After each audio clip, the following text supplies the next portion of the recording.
Welcome everyone to the City of Joliet City Council meeting here Tuesday, February 17th, 2026. The meeting will be proceeded over by myself, Pat Mudrin, as the Mayor Pro Temp. Mayor Darcy is out of town. We have invocation from Jeff DeFries from Paragrin City, who will then lead us in the Pledge to Allegiance. Good evening. Today is the day that Jesse Jackson Sr. has passed. He was born in 1941, is a great asset to this nation, to the city of Chicago, and to many people across this nation. And let's just take a moment of silence now to honor his life.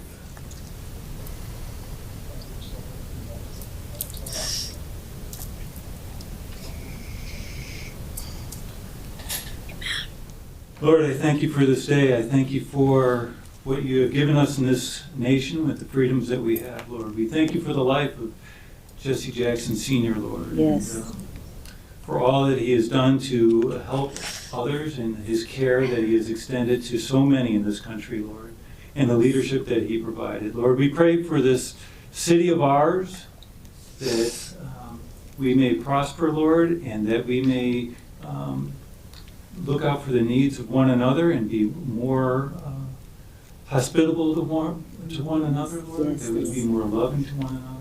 Amen. Lord, I pray for the proceedings tonight, that everyone would be heard, more than just listened to. Lord, I pray that they would have wisdom in our leadership here. Lord, we thank you for their leadership and for all the servants that have served our community. Lord, we just pray for a good meeting tonight and good results for the city, and we pray for a prosperous future for our city. In Jesus' name, amen. Amen. Amen. I pledge allegiance to the flag of the United States of America and to the republic for which it stands, one nation, under God, indivisible, with liberty and justice for all. If I may take a moment, in a couple Sundays, I'm with Pray Joliet, and we have about 50 churches that have been represented at our prayer meetings that we have throughout the year.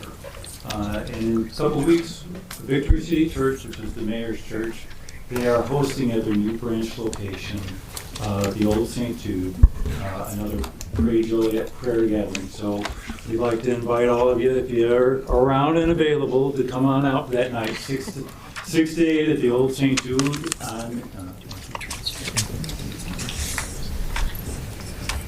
Okay, we'll begin with roll call. Mayor Darcy is absent. He did let me know he would not be in attendance this evening. Councilman Cardenas? Here. Councilman Clement? Here. Councilman Hug? Here. Councilwoman Ibarra? Here. Councilman Moreno? Here. Councilman Mudrin? Here. Councilwoman Quillman? Here. Councilwoman Burden? Here. Next, we will have two presentations. First is CERT graduates, presented by John Lukanczyk.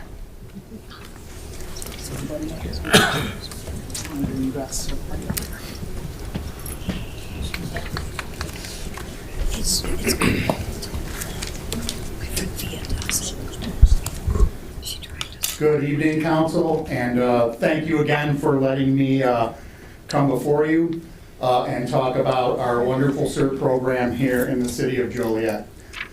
Today, it's my privilege to talk to you about our very first high school graduating class for the Community Emergency Response Team. They were wonderful, they were hard workers, and I'll tell you a little bit about the program as we go here, but some of them have joined us here tonight, so I thank them for being here, and I thank their adult teammates for being here too. So everybody's very supportive of one another, and it's a wonderful thing. So just as a review, we are part of a group here that has been around since the 1980s. CERT has been around since the 1980s. It was a result of the Mexico City earthquake of 1985, which our students could tell you all about during our history class. We talked about it.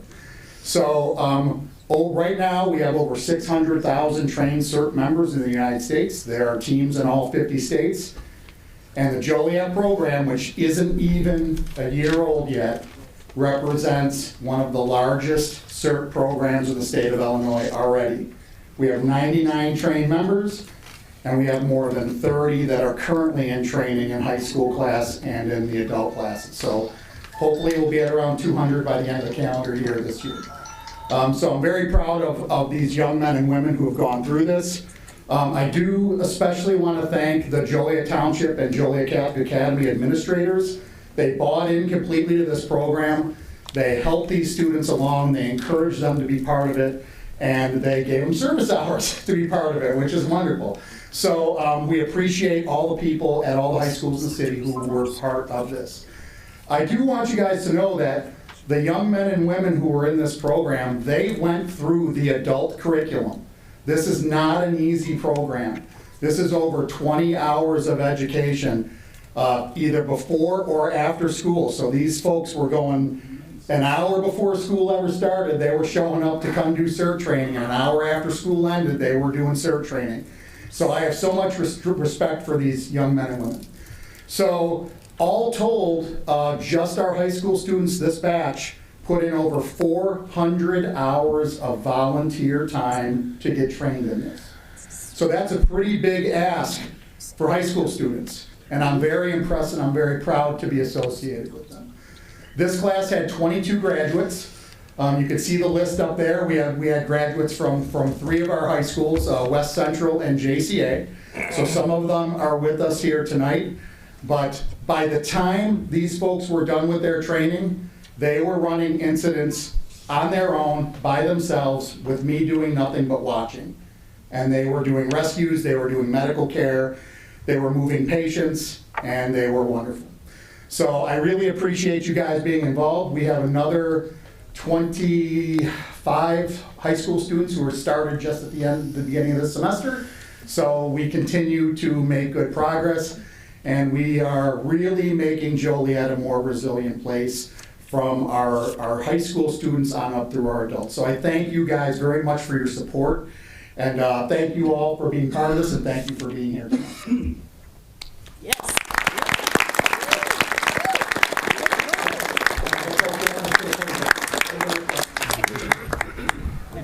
Let's get a picture.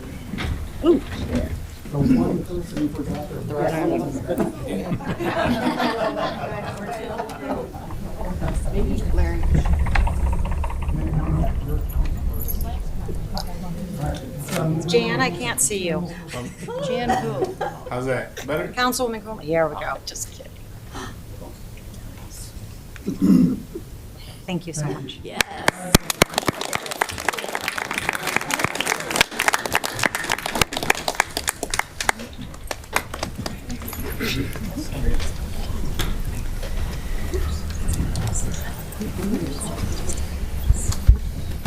Next is Joliet Comprehensive Plan Status Update, presented by Jane Bernhard, Planning Director.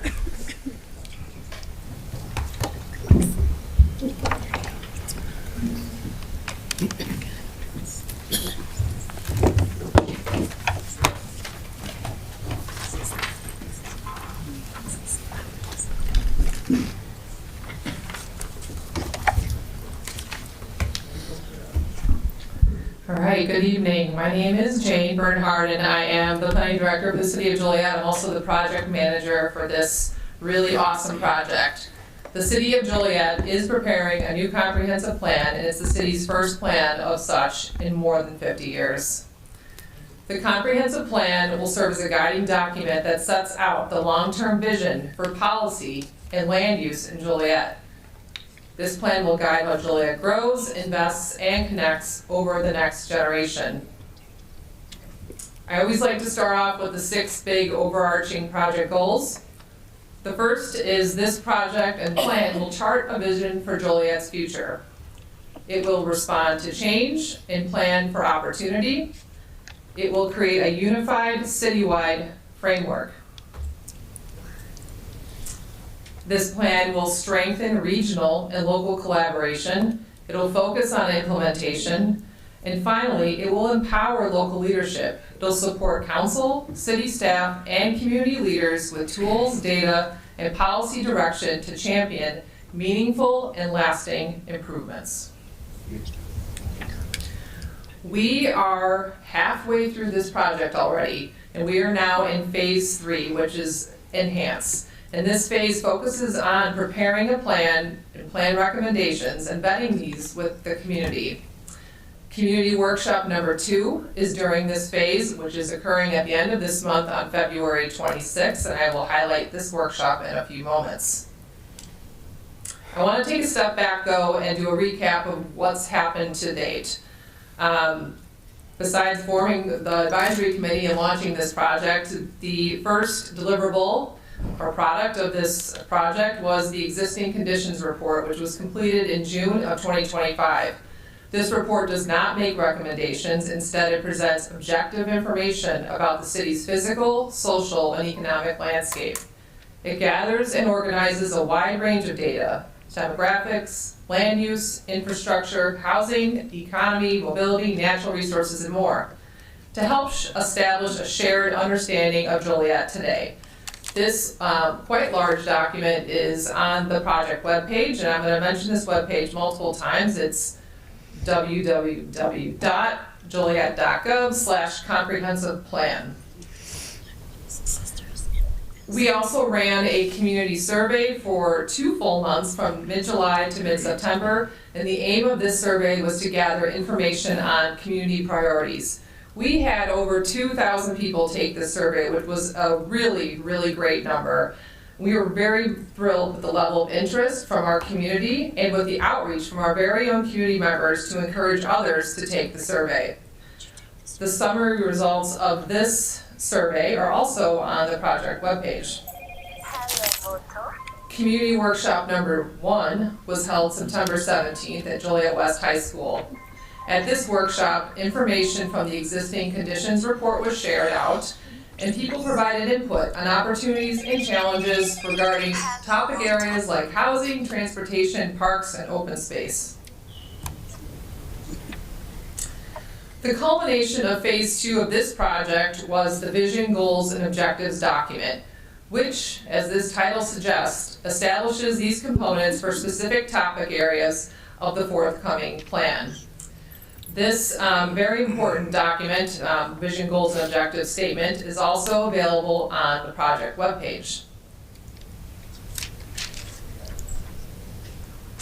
And then phase 3 of this project kicked off in December of 2025 with the city hosting 7 topic area workshops right here in the council chambers. We moved chairs around, tables around, brought out lots of maps, and the reason why everyone's staring at their phones in this image on the screen is because we use this online engagement platform called Mentimeter, which allowed people to share responses to 2 prompts to questions anonymously, and allowed staff to gather that input efficiently. So these topic area workshops offered community members an opportunity to learn where the city was at in the comprehensive plan process. They got to explore specific topic areas in greater detail, and then share input on proposed goals and objectives. So in total of the 7 workshops, we did draw an attendance of approximately 230 people those 7 nights. Oh, these were the different workshops. And then community engagement has been ongoing. City staff and the advisory committee have staff tables or made presentations at numerous events or meetings, such as monthly neighborhood organization meetings, business civic organizations like Rotary Club, African American Business Association, Latino Economic Development Association. There's been community events like last week's Community Resource Fair held at Joliet West, and also government partner gatherings such as the Kendall County Regional Planning Commission's annual meeting.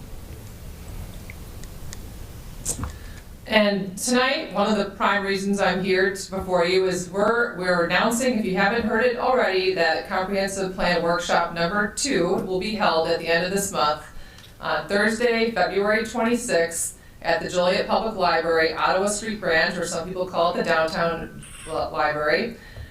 It'll be from 5 p.m. to 8 p.m. and it is open house style, meaning you can stop by at any point during that 5 p.m. to 8 p.m.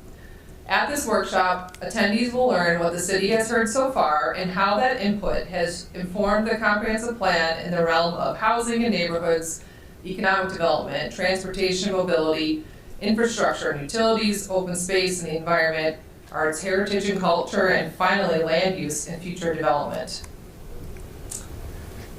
Attendees will also provide input on what they would like to see in 4 distinct character areas of Joliet. These areas, from moving from west to east, is the Ridge Road corridor between Caton Farm Road and Black Road, the Joliet Mall area, the mixed residential industrial neighborhood at Cass Street and Henderson Avenue, and the neighborhood at Chicago Street and McDonough Streets. These 4 geographically diverse areas represent a range of characteristics from commercial, residential to industrial. And the ideas generated at this workshop for these 4 areas can be applied across the city where similar development patterns exist. And I do want to end with this is another announcement, again, for the Comprehensive Plan Workshop number 2, happening at the end of this month, next week, Thursday, February 26th. We really hope that you can join us at this workshop and share your vision for these 4 areas in Joliet. And with that, I would like to take any questions from the council. I guess we have no one to ask if it's okay. I just wanted to make a comment, and I'm going to say this on the record publicly. I'm not a fan of doing 2 workshops back to back 2 nights in a row.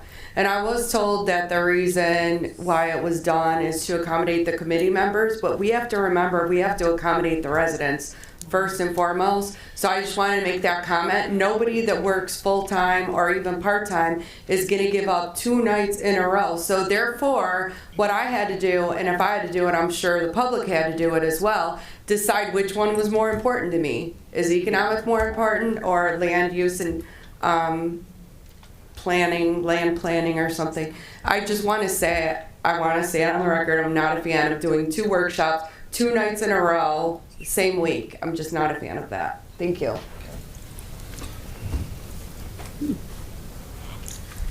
I do have a comment. I like that you included the Joliet Mall area, Ridge Road, the far west side, so that was good.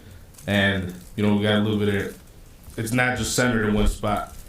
So, thank you. Thanks. I guess I also want to say, because I have nobody to stop me, that I do love the comprehensive plan. I do love that we're doing it. I love every part of reaching out. I'm not a fan, so I don't want anyone to think I don't support it. I support it 1,000%. Thank you. Thank you. You have a good point. I had to pick actually myself. I did too, yeah. Which one to go to? I went to one of them, but I think, man, Councilwoman has a point. Yep. Thank you. Okay. Well, you know how to reach me if you have more questions or comments. Again, Joliet.gov/comprehensive plan is the project webpage. And then our email address is comprehensiveplan@joliet.gov. Thank you. Thank you. Thank you for your leadership and passion on this, Jane. It means a lot to the city. Thanks, Jane. Good job.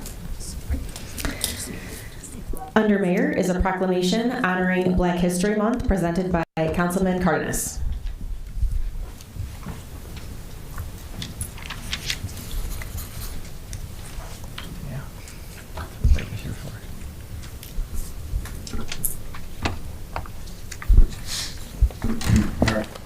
Proclamation, whereas this year marks 100th annual celebration since Carter G. Woodson Institute Negro History Week in 1926, which was later changed in 1976 to Black History Month.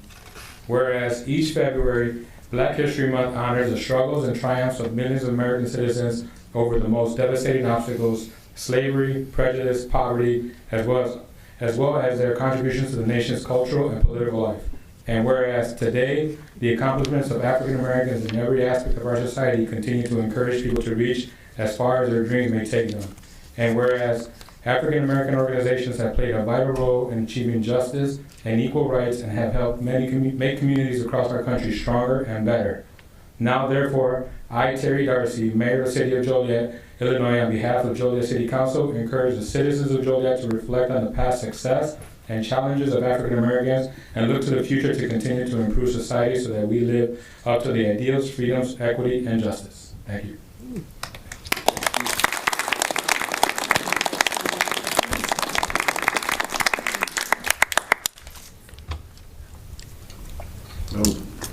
This is very nice. Thank you very much to my councilman, Mr. Cardenas. When I see proclamation, I think the first thing that probably comes to mind for me is emancipation, especially when you're talking about Black history, African American history. So that just seems to be like a natural next thought, probably be for most African Americans. And so when you see proclamation, you know, being a preacher, you're talking about proclaiming something that takes a unique position, or where you're stamping it in. You know, hey, we're saying this, whereas this marks the 100th year. You know, it's interesting that that's 1926, but it was 1976 before Gerald Ford made Black History Month official in the United States. So as much as 100 years for Carter G. Woodson, it's only been half as long for that. But in all, I'm certainly grateful that our city is taking the time, and the mayor is saying, hey, we're going to have a bunch of, this sounds kind of weird, so a bunch of her asses to get to a therefore. Now, therefore, on behalf of the Joliet City Council, encourage the citizens of Joliet to reflect on the past and challenges of African Americans and look to the future to continue to improve society so that we live up to the ideals of freedom, equality, and justice.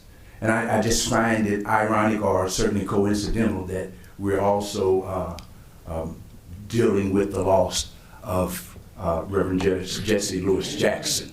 Yes. And so it's interesting that he has, and I wanted to make sure that I mentioned, because he said some very profound things that have resonated in my life. And when he said, I am somebody. That's right. You know, when you start talking about what African Americans have had to deal with, being 3/5 of a man, he wanted to make sure that we were dignified as all men as God has created us. Yes. He also said, respect me, protect me, and never forget me. You know, because it's so easy. We've lived in a country where if you weren't a certain hue or whatever it was, maybe your lifestyle was dismissed. Yeah. The other thing that he said, and I hope it'll rest and resonate in your spirit, he said, keep hope alive. Yes. I think it's very tragic that through the life of Jesse Jackson, he lived talking about, hey, I'll help you get the right to vote.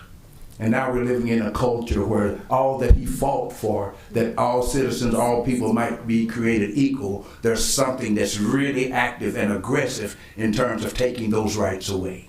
Yes. So when you start talking about Black history, it's not just a Black history program for Black people. That's right. It's for Americans. I don't make any apologies for that, but it's only my opinion. But I think that America has rested on the shoulders of African Americans. Yes. And we are way past the time of identifying them as whole men and whole women. Yes. And so as we proclaim, as the mayor has proclaimed this month, I hope that we will kind of sow into this thing and proclaim every day, because African American history is American history. That's right. It's not something that we set aside in February. Yes. It's something that we do for every day. You know, and I didn't mean to take this long, but that's too bad. I'm a preacher. I made no apologies for that. Amen. You know how we do it. But that thing it says, we hold these truths to be self-evident, that all men are created equal, and that we are endowed. That means something with inalienable rights granted unto us by our Creator. Amen. You know, all of us. Yes. You know, so this African American history is really an effort to dignify that. And it's a tragedy that we're still trying to be more than 3/5 of a man. But all in all, council, thank you very much for allowing me to stand before you at this point. But I've not been appointed to be the spokesperson for the African American community. That's right. But so I find it such a privilege that I get to stand here and receive this proclamation as we observe Black History Month. The other thing that I would want to do, and I'll get out of your way, is that we are having a Black History weekends, starting Friday, the 20th, the 21st, and 22nd, and it'll be 3 days free admission. Friday night is something called Stamped into History. We call that special delivery. We have a lot of amazing dramatizations and focusing on African Americans who were honored on United States postage stamps. So it's going to be a really unique thing. I call it unique, but I've been doing it here in Joliet for the last 8 years. I've been doing it at Bicentennial Park, where it's going to be this weekend for the last 4 years. And so it's going to be an exciting weekend as we do special delivery on Friday night. On Saturday night, it'll be something called Soulsville, which is really a variety show displaying talents, whether it's dancing, music, and whatever is rich in our culture. And then on Sunday afternoon, at 4 o'clock, it'll be something called Rising Together. Yes. And that's an opportunity to experience the richness of how we celebrate our faith. And we invite you to come Friday and Saturday. Doors open at 6. Show starts at 7. Sunday, doors open at 3. Show starts at 4. And it'll bless you. And I invite you all to come. May I hand each of you a flyer for that? We need to go there and take a picture. We're going to have you take a picture. Oh, my goodness. Little picture. I just walk on by so I can. Thank you. I can make sure that you got it. Thank you.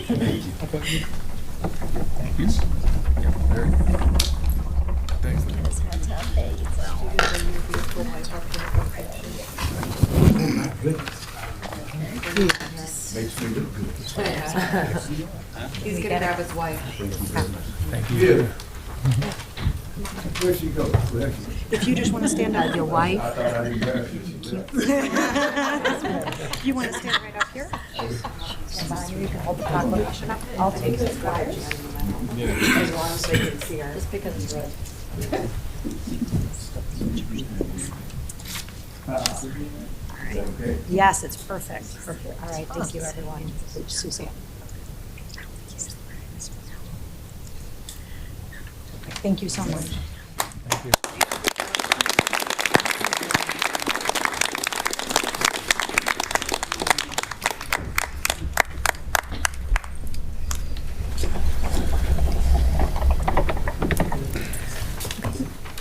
Next is the approval of the agenda. Is there a motion to approve the agenda as written? So moved. Second. It's been motion and seconded to approve. Councilman Cardenas? Aye. Councilman Clement? Aye. Councilman Hugs? Aye. Councilwoman Navarro? Aye. Councilman Moreno? Aye. Councilman Mudrin? Aye. Councilwoman Quillen? Aye. Councilwoman Reardon? Aye. Motion carried. Next is citizens to be heard on agenda items. I have some names here that have signed up to speak. We will start with Gina Glasgow.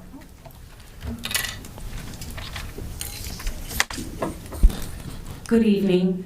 He was a hard act to follow, I'll tell you. Congratulations. I'm here to thank all of you on behalf of our CEO, Nicole Murray, who could not be here this evening.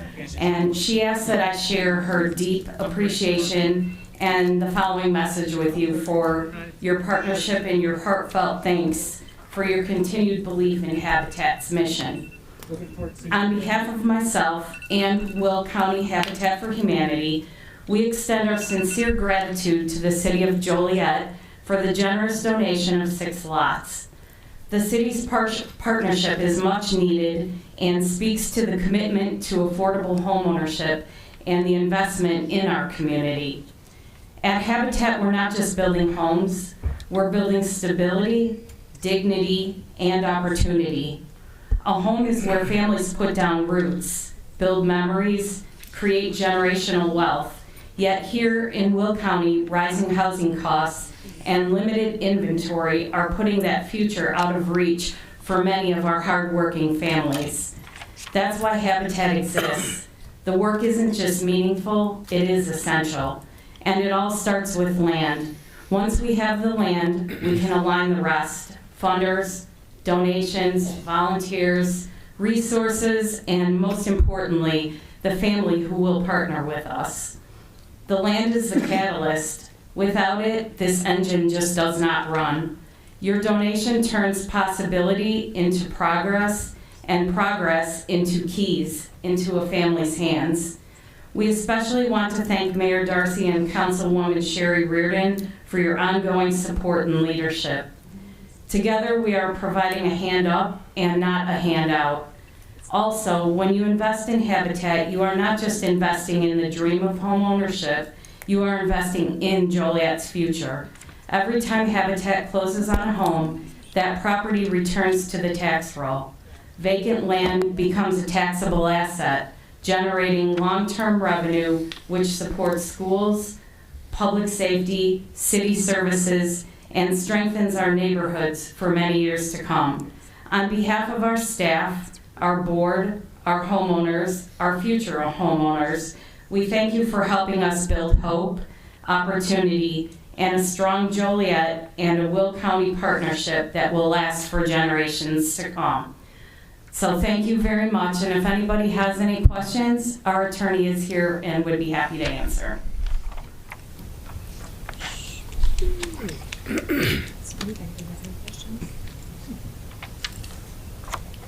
Mayor Pro Tem, may I? Thank you. May I? Yes. You know, Mrs. Last time I just wanted to say, and this is nationwide, Habitat for Humanity does do a wonderful job. So for those that are directly involved in offering these families the American dream, a home of their own, thank you. Thank you.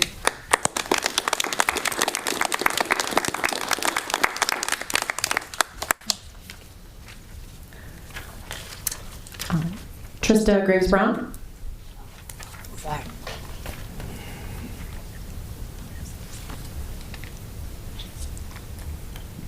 Hello, I am Trista Graves-Brown, and I'm here to speak on the honorary street for Reverend Larry Ellis. Again, I want to also just give honor to Reverend Jesse Jackson, and I want to say one quote that I think we all should pay attention to.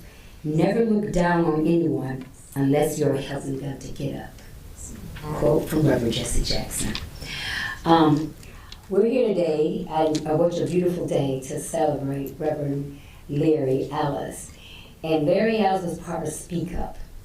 Now, unlike myself, he was a very low-key, cool kind of guy, right? But he was the kind of person that stood up in a quiet way. But he did for action. He was from the south side of Joliet. He went to St. Mark's. And he was part of that community. Susanna could attest to the things that he did. He stood up for things. He went and did the work. And he was a quiet kind of person. He didn't have to be all bold-ish to say anything. But I know we are here today to say thank you. And we are looking forward for that street name of Reverend Larry Ellis, along with Sidney Edwards and Ms. Coleman. But I wrote this little thing a little bit about Larry, and I want the family to know. It's not about how loud you speak. Just as long as you continue to movement and as long as you continue the movement in getting the job done, when voices become silent and standing become a sit down, the movement decreases and no justice is won. Dedicated to Reverend Larry Ellis by Trista Brown. Nice. Very nice. Sandy Costa.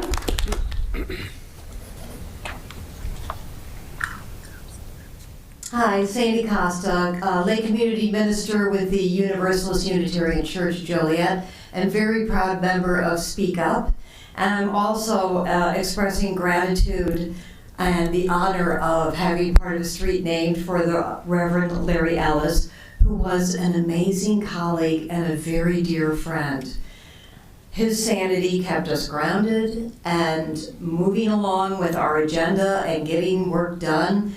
And he led by that silence and the occasional facial expression that kept us as high-minded as we want to be. And I am forever grateful for the opportunity to have worked with him. He was absolutely fabulous. Dorothy Arrington.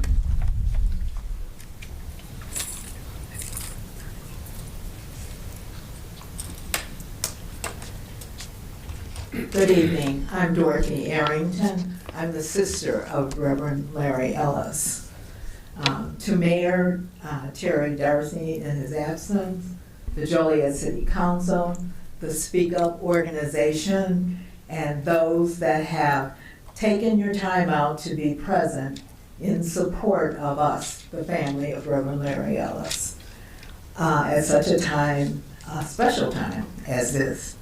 Though Reverend Ellis is no longer present in body with us, trust me, he's here in spirit this evening.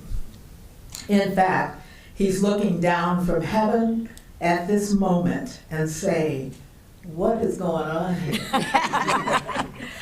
Why are you all doing this for me?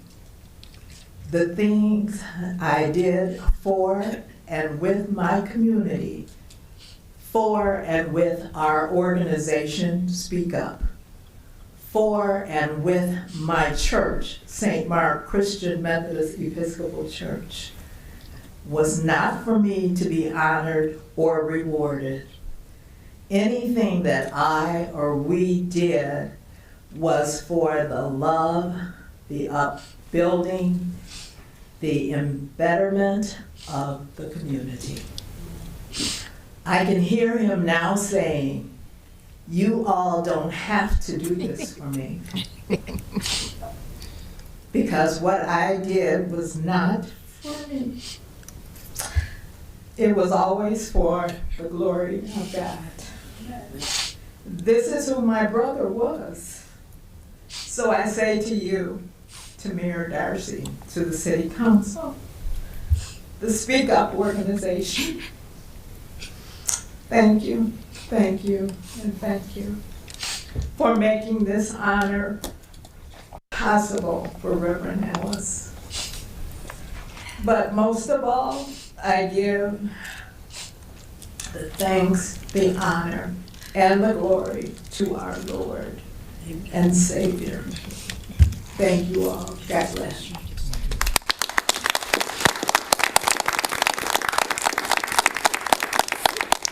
That is everyone that I have signed up. Is there anyone else who would like to speak on an agenda item this evening? This is for anyone who'd like to speak on an agenda item. I had signed up. He said back there, way in the back. Yes. Is it an agenda item or not? This is for agenda items. I'm not sure what that means, but this is my first time here, so I apologize. Okay. It's not a memo. Okay. Okay, thank you for that. Good evening, Councilman, Councilwomen. My name is Ron Nagel, Senior, founder of Tomorrow Starts Today, and I'm here to speak on the agenda item of the renaming of the street of the late, great Larry Ellis, Pastor Ellis. After I returned home from federal prison in 2022, I started the organization Tomorrow Starts Today. And upon starting that organization, we needed somewhere to hold events at. We didn't have a brick and mortar. And I reached out to a couple churches initially and nothing materialized from it. And then I came across the late great Pastor Ellis, who I hadn't saw in probably 30 years. And I shared with him my mission and vision of what I wanted to do with helping our youth throughout the area. And him and St. Mark, they opened their doors to us. And they let us have all the events, everything we need to have. Just completely, with no questions asked, And I'm here to say that if him for not doing that, Tomorrow Starts Today probably wouldn't be here today. Without him doing that for us, we probably wouldn't be here. And so I say that, and my story is one of many of the things of the times that he's opened the door to individuals in the community and organizations. And that just speaks to what he did for the community. But he was a man of God first and foremost, a man of character, a man of morality. So I'm asking you all tonight to please vote in favor of naming that street of him. He's very deserving of that. Thank you. Yes.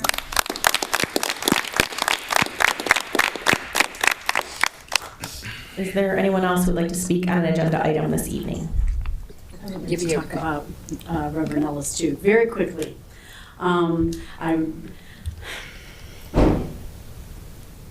He was obviously a phenomenal man. That's why we're here today, to talk about getting the street named after him. I just hope that you guys will Get him his street. He is so deserving of this. And I just want to thank him for also being a calming presence in my life as well. When we've all gone through things individually, he was just there for everyone. So thank you. I appreciate you guys.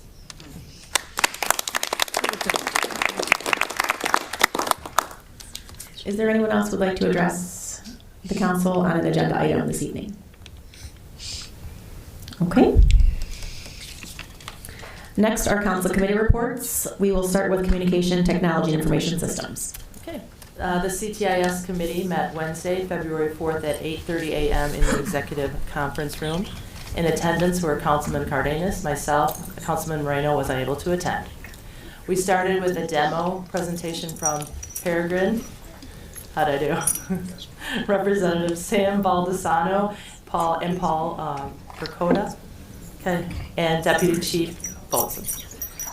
It was a very impressive system. It is a very impressive system, and we all agree with that. It's an invaluable asset to the police department. Councilman Cardenas and I were able to ask many questions, and we did. And I speak for myself when I say the data consolidation with this system is truly a game changer for law enforcement. So it's very impressive. Besides that, we went on for 3 agenda items. We had the renewal agreement with ESRI, which is Environmental Systems Research Institute. This is our GIS software license and support. It's a 3-year contract. Each year we'll be paying $120,542. The second agenda item was award of contract to CDWG for our core network switch replacement for $62,953.12. Our current switch is near the end of life, and if you know anything about networks, if your switch goes, your network goes. So this is a very important thing for us to implement before that happens. The third item was award of contract to Heartland Business Systems for the Nutanix server replacement for $223,922.42. We are removing our last 2 spin nodes and replacing them with 4 all-flash nodes. These new nodes are much more reliable and will simplify management and support future growth. And that's all I had for the report. Do you have anything to add? Okay, then that's it. Thank you. Finance? Finance Committee met here Tuesday, February 17th at 5:30. On the committee is Councilwoman Sherry Reardon, Councilman Larry Hugg, and myself. We had a few items to report on. The Route 66 grant from Heritage Corridor was given to the city. This grant fund is $225,000 for AV equipment for the city square. This grant has the requirements of $2,000 management fee, part of it also. DCEO DECA grant for the Plainfield Road water main is $100,000 on Theodore to Black Road. Contract amendments with the borderless studies, the Choice Neighborhood Incentive Grant is for $500,000. The United States Department of Housing and Urban Development HUD to improve Bicentennial Bluff neighborhood. This item is amended to the current agreement for the borderless studies to include a housing market study for $30,000. Monthly finance reports were very little to report for the month of January. The Joliet Area Historical Museum quarterly reports. The museum had over 7,000 visitors in the 4th quarter. The largest single event was the 45th anniversary of the Blues Brothers. There was also 2,184 self-guided prison tours and 663 visits to the museum. Anything to add? That was definitely longer than our meeting. You can thank Mr. Singh for that. Okay. That'd be my report. And public service. Public service met today here in the council chambers at City Hall this afternoon, 4:30. On the committee in attendance was Councilwoman Reardon, Councilman Mudrin, and myself. Also in attendance was Director of Public Utilities, Allison Swisher, and members of her staff, as well as Director of Public Works, Greg Ruddy and his staff. We had 6 contracts and 5 change order items to look at. The 6 contracts that we looked at, for the most part, obviously sealed bidded contracts. 3 of them had to do with the purchase of new vehicles. 2 of the contracts had to do with the purchase of new police vehicles and outfitting them with light, sirens, computer, IT. 1 contract was for 11 2026 Ford Pursuit Interceptor vehicles for the police department, and not to exceed $810,000. Another was for Ford 2026 Explorer vehicles, not to exceed $208,000. And then there were 5 Ford F-250s to be used by Public Works. The pickup trucks for not to exceed $320,000, or $321,000 and change. We also looked at a contract that would need to pay $53,951 to install a well health SCADA system on the newly acquired Southeast Joliet Sanitary District that we took over. And again, that will be reimbursed to us or paid by the county, not by us. All the transition into our system has been, the bill has been paid by the county. All of those 5 items were unanimously approved to move forward to the full council with committee recommendation to approve. Then we looked at the contract with the Joliet City Square Ottawa Street parking garage modification to Stolson Construction in the amount of just over $1 million. We discussed that, and that one was approved on a 2-to-1 vote in favor of recommending to the full council that it be approved. Under the change orders, most of the change orders had to do with extending project completion dates, because some projects that don't get finished by the end of the year because of weather, we have to formally extend them to, April 1st, May 1st, and we've done that. We looked at construction engineering for the road bridge over Rock Run Creek for a change in the amount, payment in the amount of $112,158 to IDOT. That's our 20% of the 80-20 split. They cover the cost and we reimburse them. Sometimes we cover the cost. We cover the cost and they reimburse us. But in this case, it's the opposite. We looked at those items and found them to be in order, and all the items under change orders, pay estimates, and final payments were approved unanimously to be sent to the full council with committee recommendation to approve. Nothing to report on the ordinance and resolution, since all of it was generally housekeeping. Formally approving the expenditure of MFT motor fuel tax funds for the projects that I just discussed. We did have a utility easement for $2,000 so that we can get a pipe across the residential property at 705 Henry Street. And with that said, I don't think that I was missing anything, was I? No. That would be my report on public service. I show no other reports. Under consent agenda, approval of minutes. It is recommended the minutes of the combined council meeting January 20th, 2026 stand approved as recorded. Invoices to be paid. It is recommended this report be approved. Council memo number 114-26, award a professional services agreement for the 2026-2027 Bridge Program Manager Project to Willett Hoffman and Associates in the amount of $56,475,000. Council memo number 115-26, approval of change order number 1 for the construction of the Essington Road Bridge over Rock Run Creek Improvement Project, MFT section number 16-00489-00-BR to the Illinois Department of Transportation in the amount of $112,158.64, and payment number 2 and final in the amount of $114,774.28. Council memo number 116-26, approval of change order number 2 for the 2024 sidewalk curb replacement project Central Joliet to Deconstruction Incorporated in the amount of $17,884. Council memo number 117-26, approval of purchase and upfit of 11 2026 Ford Pursuit Interceptor vehicles in an amount not to exceed $810,000.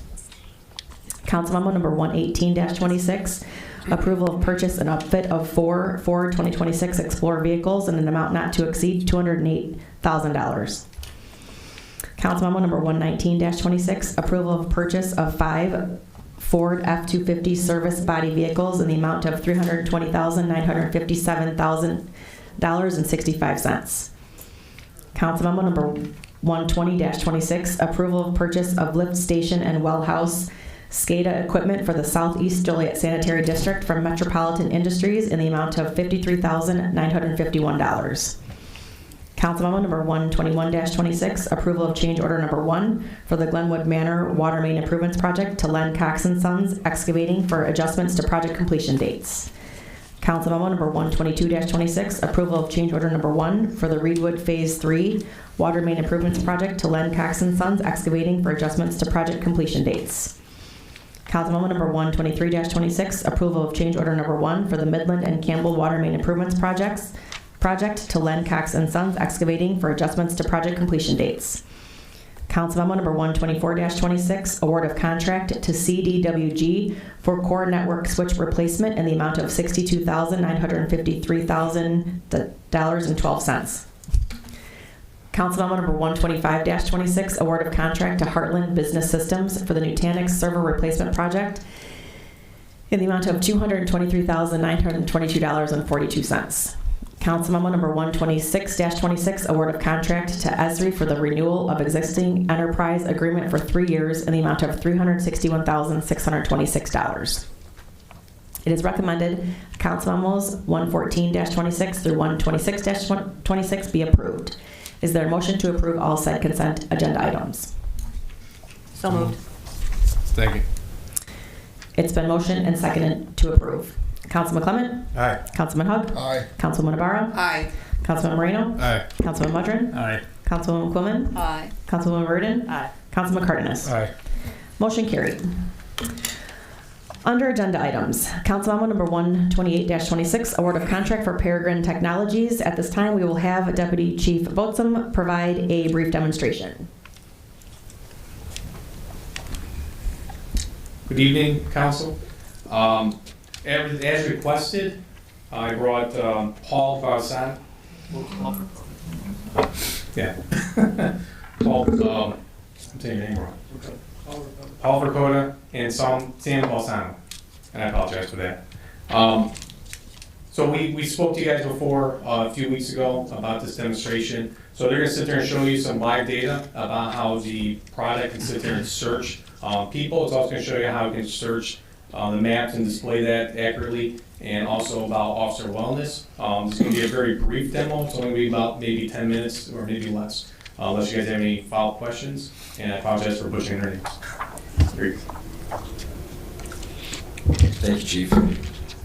As you stated, my name is Paul Vercoda. I work for Paragrin Technologies. I'm a public safety executive with the company.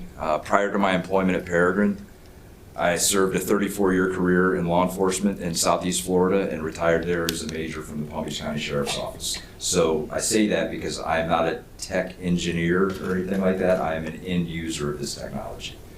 So in a nutshell, Paragrin was founded in 2017 by co-founders Nick Noon and Ben Rudolph. Point of reference, Ben was actually born and raised in Naperville, Illinois, so there's a regional connection to the product. It's 100% US-based and headquartered in San Francisco, California.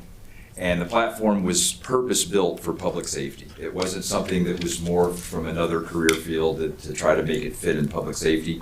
Purpose-built for law enforcement. And it is software only. We are not a hardware company. We don't do cameras or any other types of widgets. We are software only. Paragrin, in summary, is a data integration platform that specializes in taking agency-owned siloed data sources such as CAD, RMS, evidence management platforms, body-worn camera, and combining them in one place, creating essentially a Google search bar for that agency-owned data. The platform does not create any data. It only analyzes existing data within the agency's integrated systems that does not become or replace a system of record. And the data is housed in the AWS Government Cloud West, which is a multi-tenant cloud platform. It is CJIS compliant, and Paragrin adheres to the industry best practices concerning data security. And Sam's going to go ahead and boot up the platform here, and we're going to show you the landing page with the search capability. So in essence, we have what I believe to be among the most powerful search returns in the industry with a product like this, and it is the backbone of our system. Obviously, the better the search, the better the returns and the better results that we get. So he's going to click on a name here, Mitchell.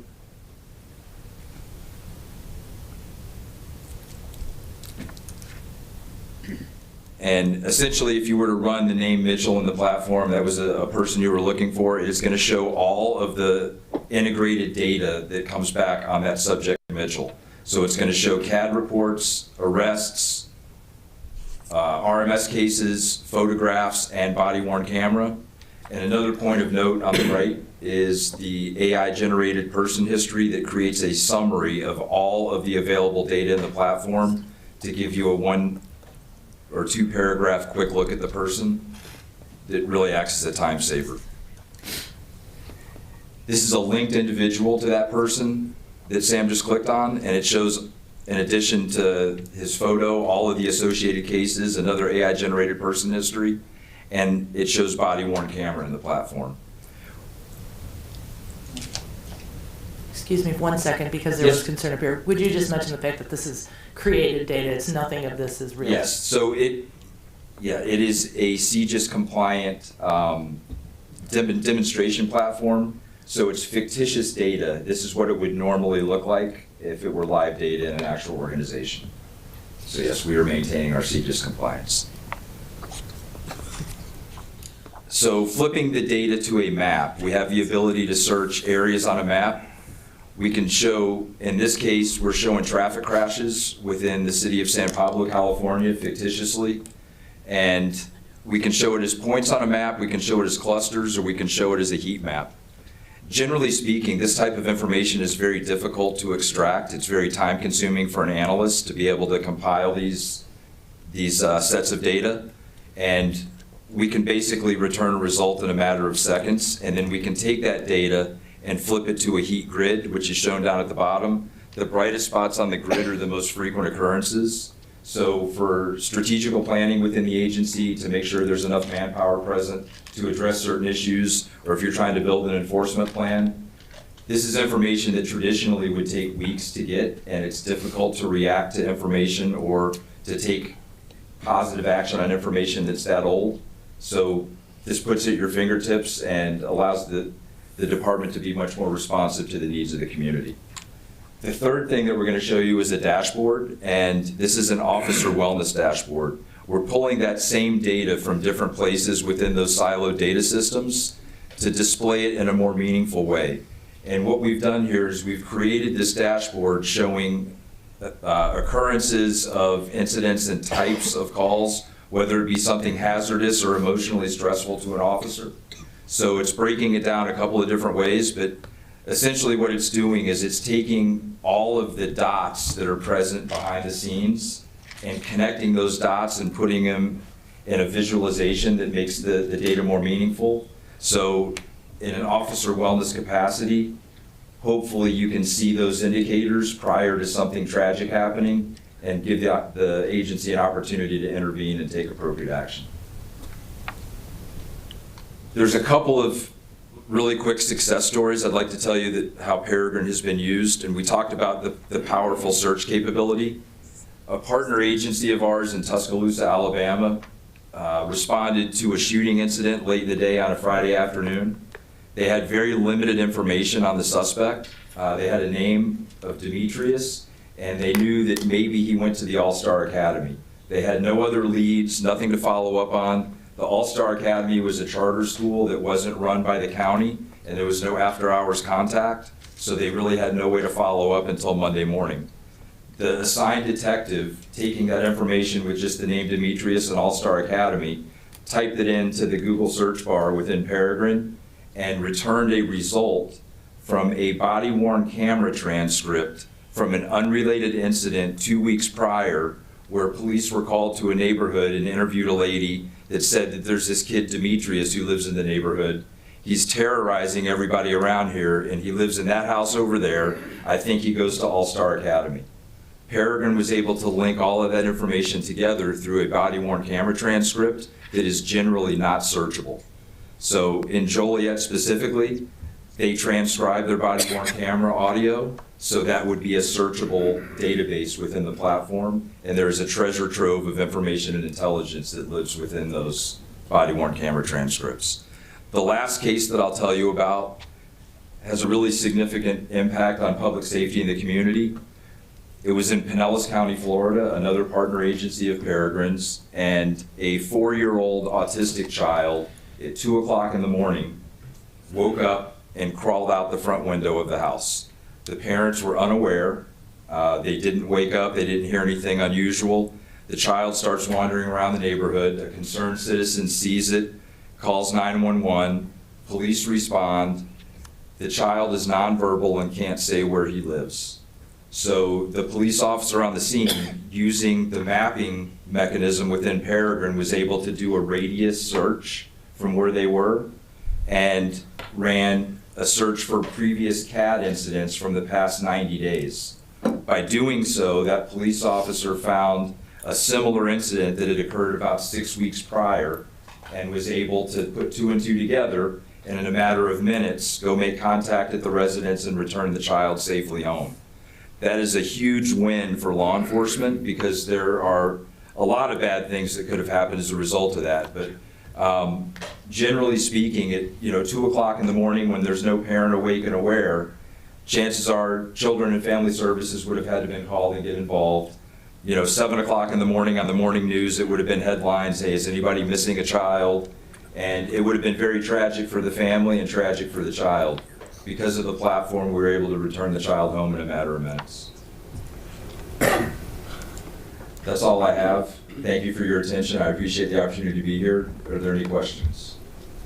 So, do you foresee this being used in the squad by the officer in hand, or more so in the back room for planning? So it has applications across all levels of the agency to include patrol, which in the field they can use it for the search function because they can search people, places, things, vehicles, and get immediate return results in the field. It's a very powerful investigative and analytical tool. So in the Detective Bureau and with the crime analysts, there's going to be a direct application for them to do more in-depth analytics and deeper dive searches. And then command staff is going to be able to have real-time dashboards that are basically showing them the things that are of concern or what's important now.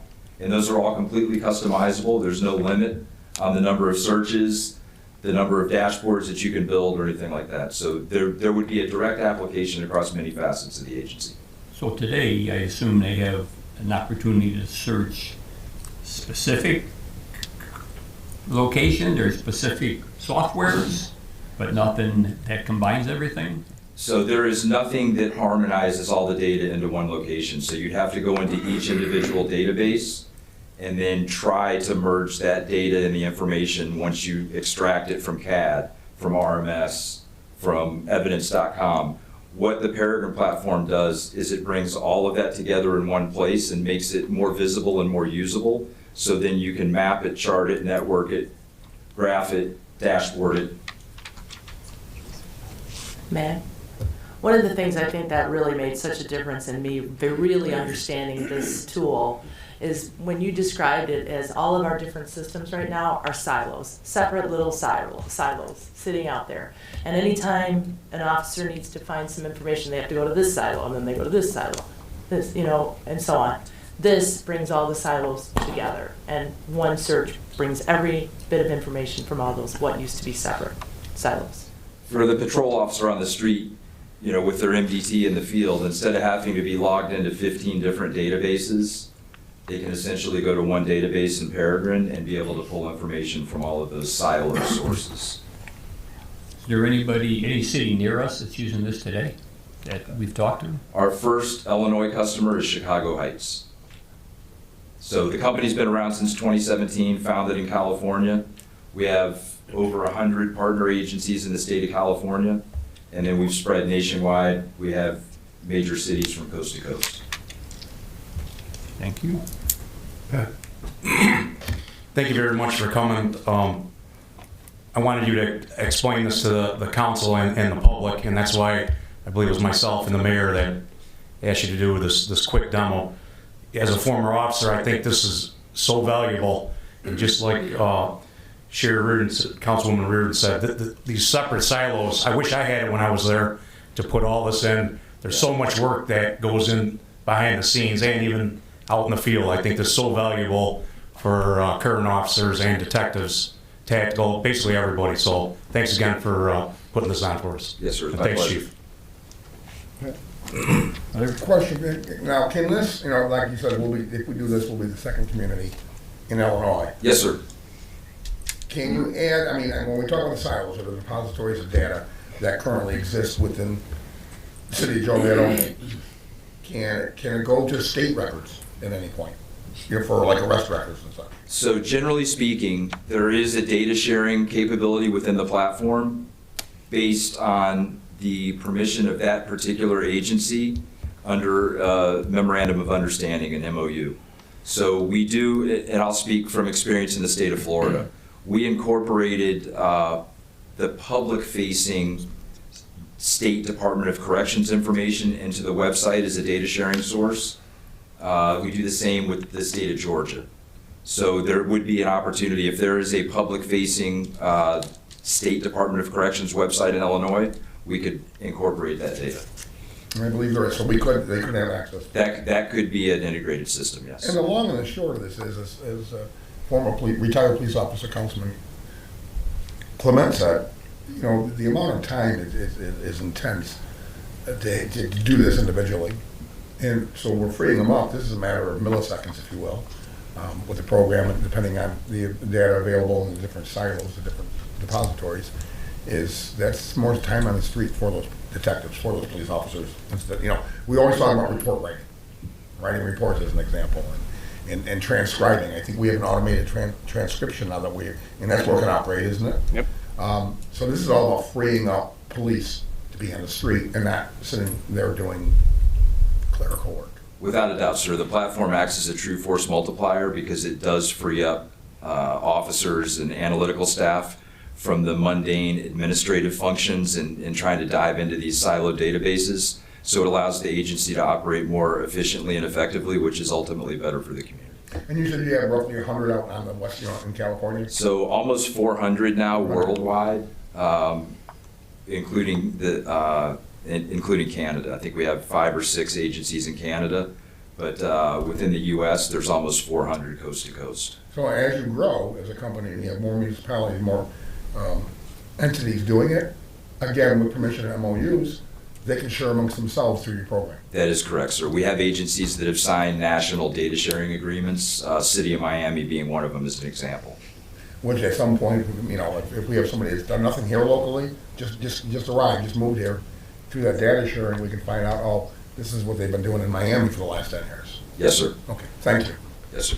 Mayor Pro Tem, what I loved about this actually at Public Safety is it was explained to us that it also detects certain crime trends so that the supervisors can then send and allocate resources where they see these crime trends. I'm sorry, I'm tongue-tied tonight.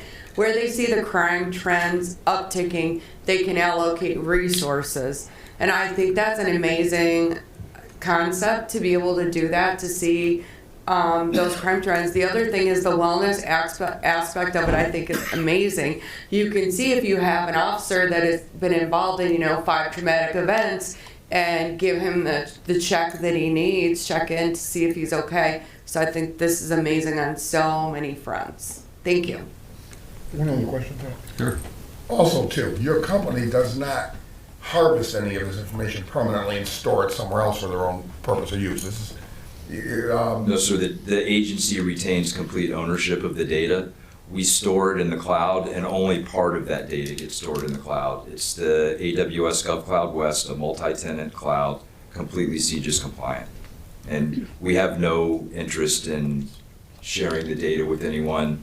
The AI that we use is completely closed loop. We don't share data from agency to agency to try to train the AI or make it smarter.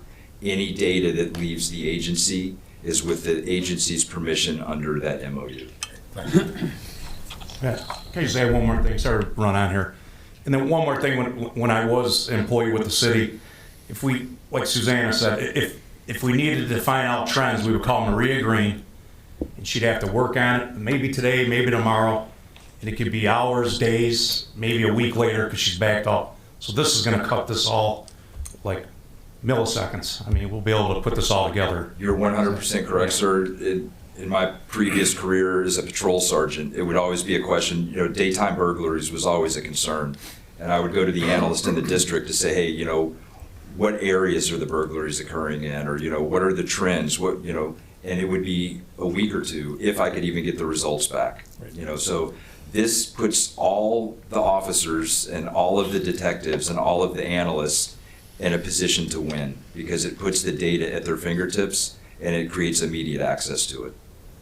Thank you.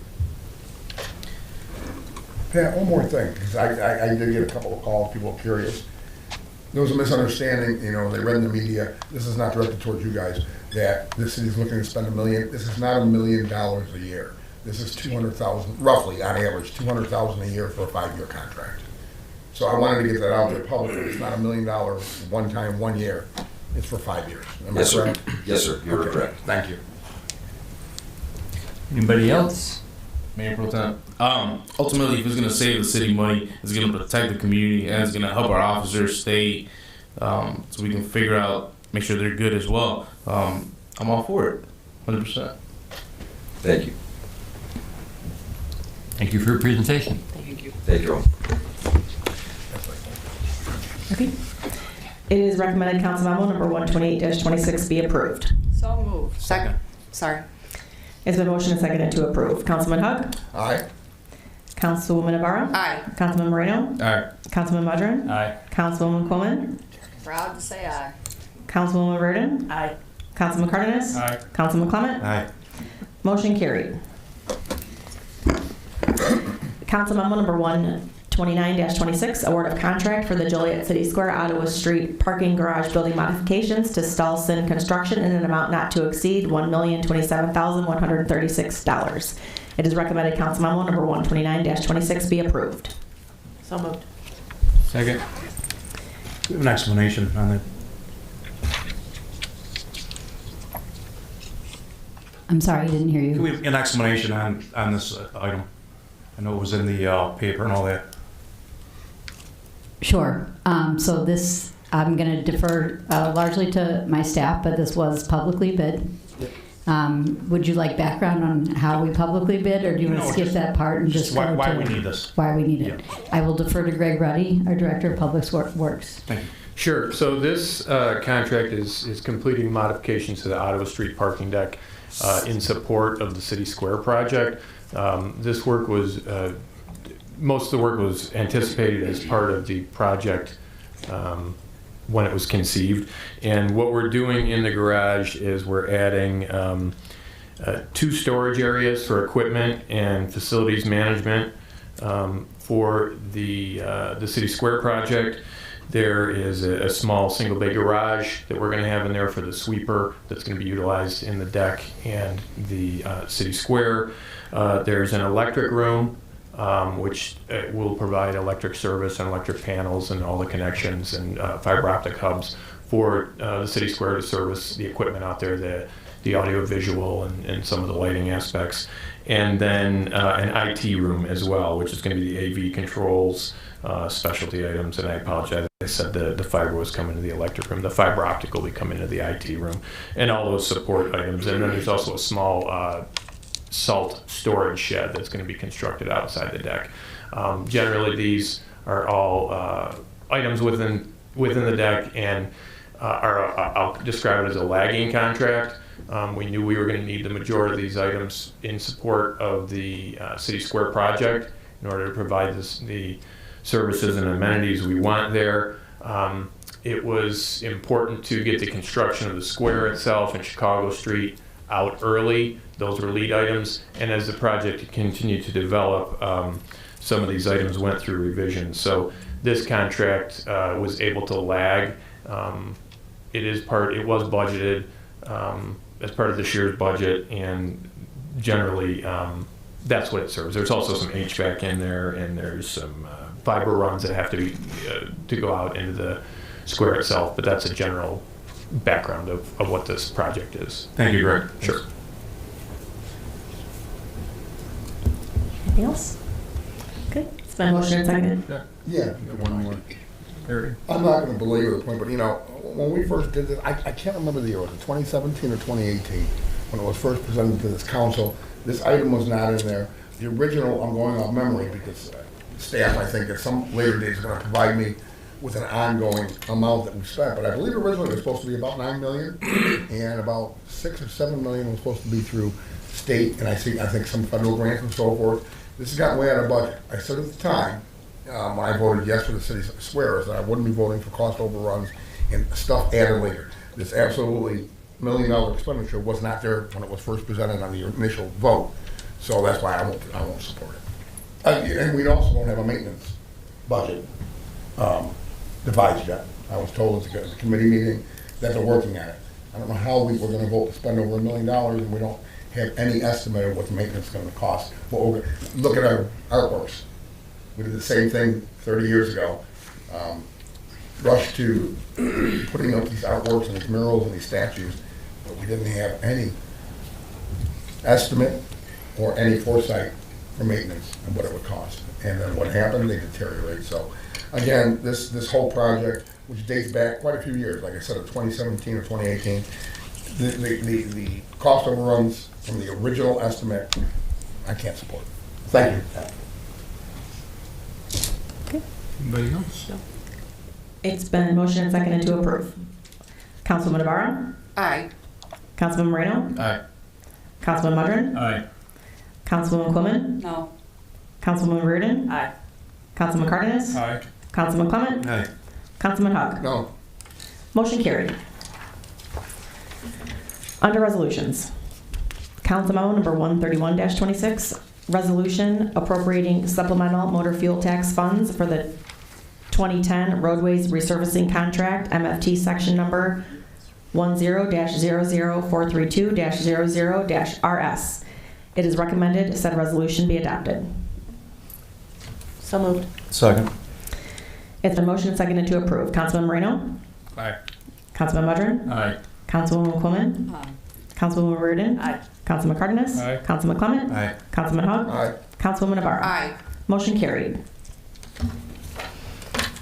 Council Memo number 132-26, resolution appropriating supplemental motor fuel tax funds for the various traffic signal improvement projects.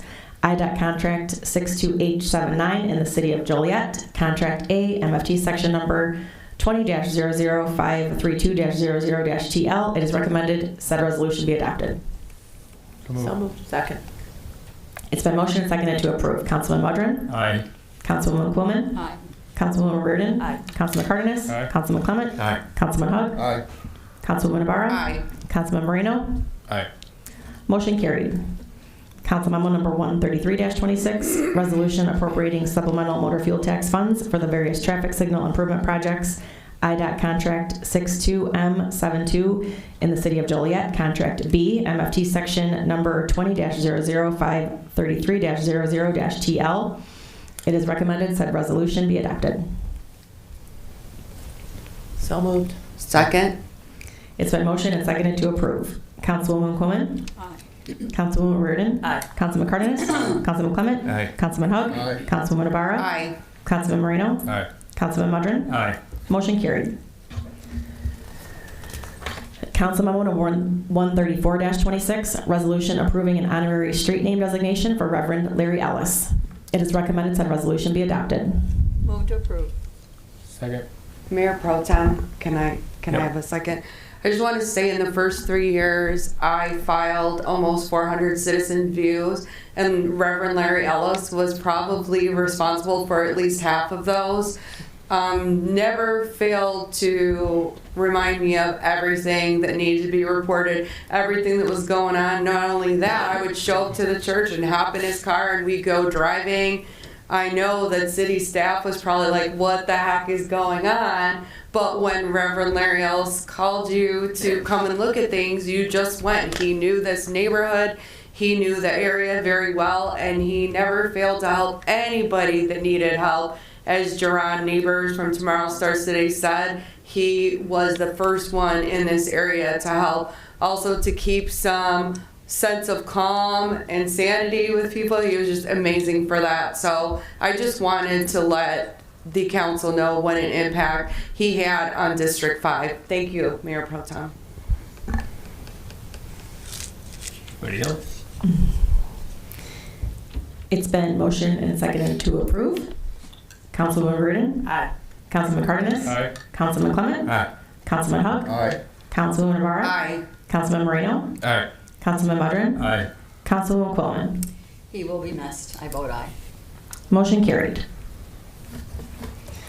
Council Memo number 135-26, resolution accepting a grant from the Illinois Department of Commerce and Economic Opportunity for the replacement of water mains along Plainfield Road.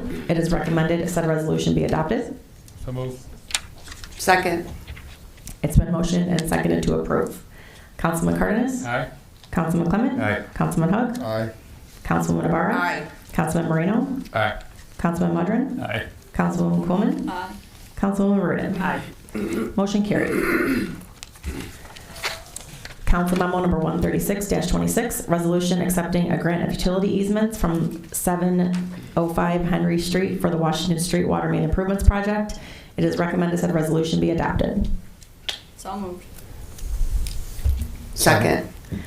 It's been motioned and seconded to approve. Councilman Clement? Aye. Councilman Hug? Aye. Councilwoman Navarro? Aye. Councilman Moreno? Aye. Councilman Mudrin? Aye. Councilwoman Quillman? Aye. Councilwoman Reardon? Aye. Councilman Cardenas? Aye. Motion carried.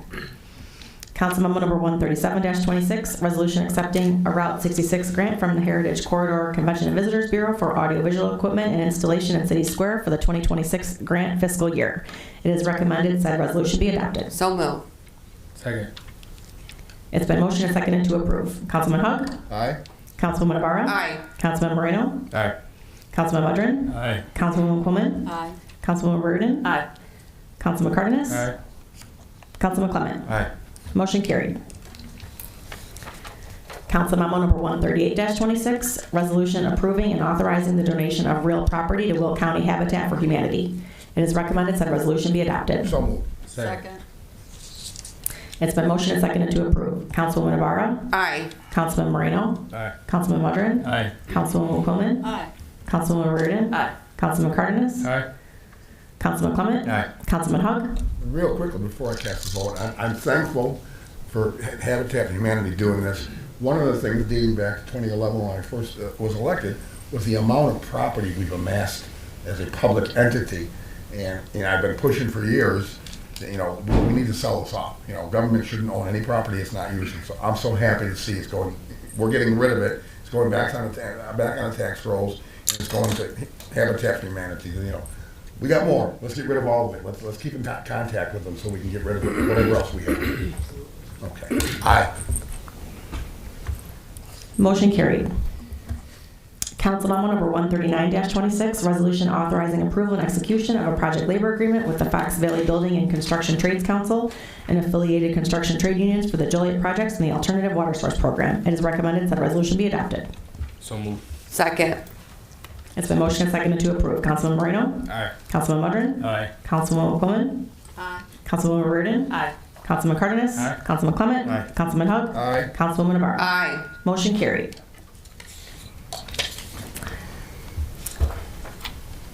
Next is the city manager's report. I'll keep it brief. I just want to thank John Lukanczyk and all of his efforts that he does for the CERT program. Thank you to everyone wearing a green vest that's in the audience for us today. It's very, very important that we get our residents involved in helping their neighbors, and he's just done such a great job with this whole program. I know the council supports it. I'm very grateful to him, and all I can say is thank you to all the students, the young people getting involved, everyone who's willing to really learn to help their neighbors when we're in need. So I just want to highlight that. So thank all of you for that. I'd also Just want to remind everyone what Jane said. Please join us on February 26th from 5 to 8 at the library downtown here to give your feedback on what you'd like to see in the long-term comp plan. These types of plans don't work unless we have engagement from the community, so that would be very much appreciated, and thank you if you've already participated. Thank you for everyone showing up for Reverend Ellis as well. In government, sometimes it can be heavy because you don't hear from people that are happy. But I feel a lot of joy in this community for people that are supporting one another, and great things are happening here. And I guess I would just like to say that let's keep supporting each other and work on being better together. That's all. Okay, next we have public comments. So I do have some names signed up here, so we'll start with these. Jennifer Garlitz.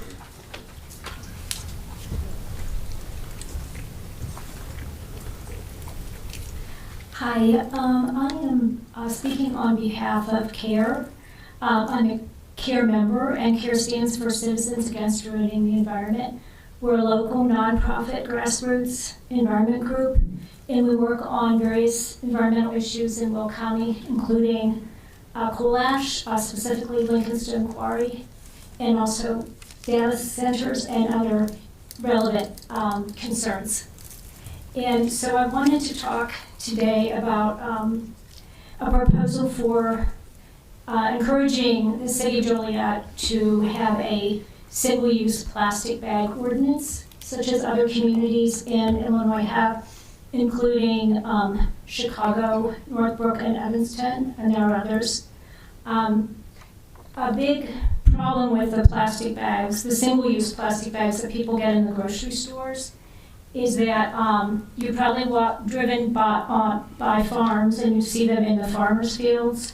And unless the farmers are getting them out of the fields, unless they're taking the time to pick them up, they are getting in our food supply. And microplastics is a big thing right now. It's very, I mean, they're finding microplastics in our brains.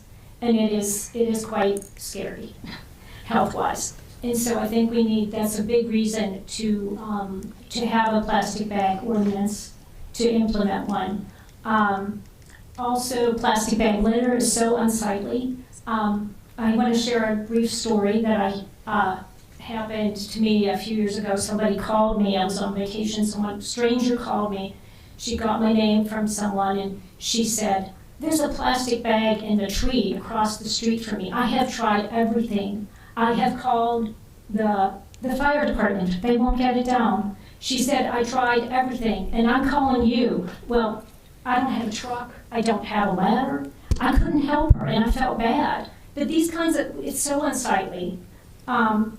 Also, plastic bags that go into the curbside recycling bins do not get recycled. Many people do not know that. They have to be taken to Joel or to Mariano, someplace that collects the plastic bags. They are picked up by the Trex company, and they recycle and they use them to make park benches and birdhouses. So just so everyone knows. And a lot of people don't know that, so the plastic bags end up in landfills, which is bad. Or they end up as litter. I wanted to talk a little bit about Evanston's. Kara was looking at Evanston's single-use plastic bag ordinance, which we like. No plastic bags are given out at checkouts. If people don't bring their own bag, they pay for a paper bag that is made out of a high percent of recycled paper. I believe it's 10 cents. So 5 cents would go to the city of Evanston, and 5 cents goes to the store. It would create, if we had it here in Joliet, it would create a revenue stream that could be used for anything. I think it'd be great if it was used for cleaning up the city, like litter pickups, something like that. But it could be used for anything. And I wanted, there are other options, and I sent out an email to the whole Joliet City Council with attachments, with documents already prepared by the Greater Chicago Legal Clinic, and I want to thank them for helping us with this. and it's all spelled out. And there are other options. Like another option is that you pay, people would pay for a bag, but it might be a plastic bag. But at least if they have to pay for it, they're less likely to actually, they're more likely to bring their own bag and less likely to take a plastic bag. My time is up. Thank you so much. I appreciate being able to talk about this. Leo Vaccarello.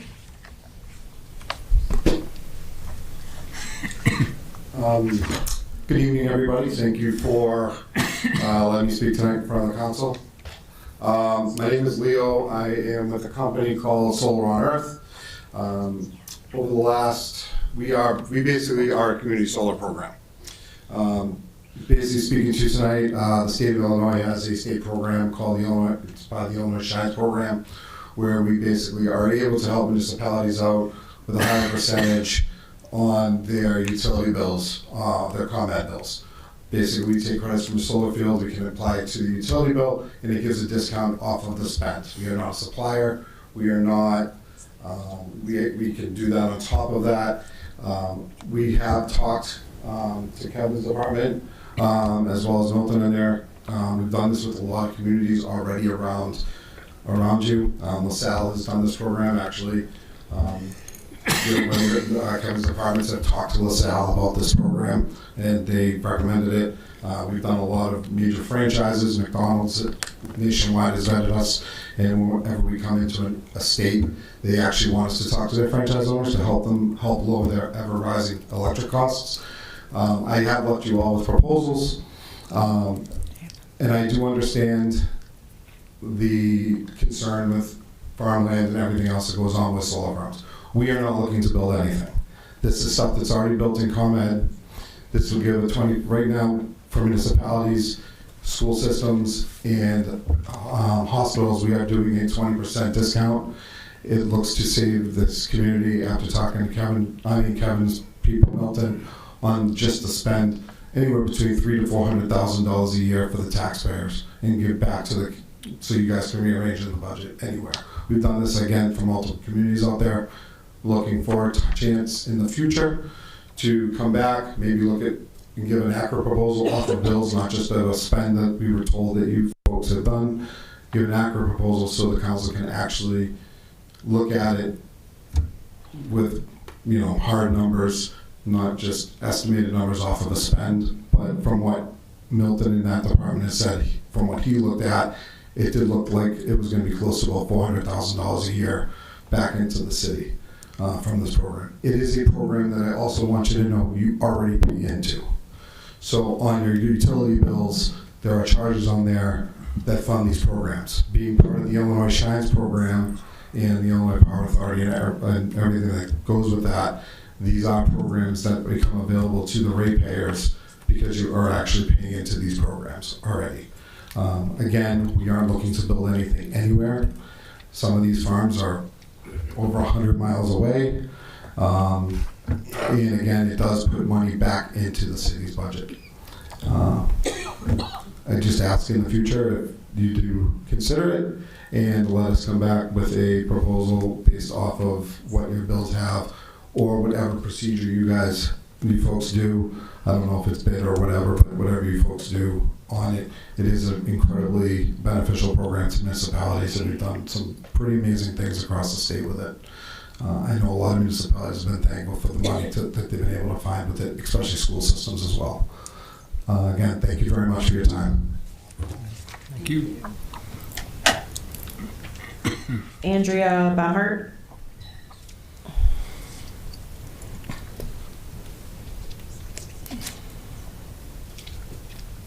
Hey, good evening. Okay, last week I was present for the open house for the Joliet Technology Center that's being proposed. And post open house, I have a couple questions. Number one, there was not a visual graphic available to explain to the public how the water would be utilized. I asked, and I was told that their graphic was too technical and that they would create another. I asked if this could be put on the website so that the public could view it, and I was told, of course. As of today, I was unable to locate any such visual graphic on the website. So, if the council has one, could you please make it available and easy to locate in the spirit of transparency? I was also told that there would be a soil study, which I think is excellent, okay? The public would like to see the soil study as part of a public record. Of special concern would be the presence of any remaining potentially harmful chemicals, and also the presence of limestone. As a here nearby local, I am concerned about selected construction practices that could potentially cause damage to the integrity of our homes and our wells, such as blasting. And I know that Joliet has had to address that with past projects as well, so I'm hoping that you are keeping us in careful consideration.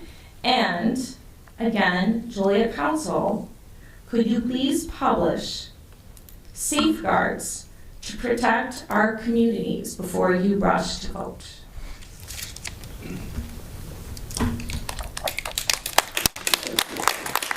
John Wagner.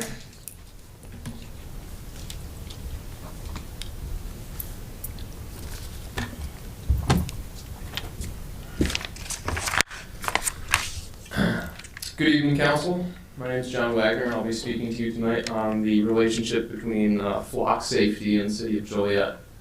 I'd like to thank you for your time this evening hearing me. I'm a self-employed contractor and business owner, and I'd like to say I think about things a little bit differently than your average citizen. I've got a whole long speech up here and flashing before me. I don't know which words and how to say them to you, but the best way I know how to speak to you guys is to speak to you. Flock has a lot of concerns about it. There's not a lot of great things that the citizens of this community see about it. I personally pass by 9 cameras on my average drive out of the city into work every morning. That photographs me a total of 18 times every day if I don't come home for lunch or take the cat or something for my girlfriend and take care of it.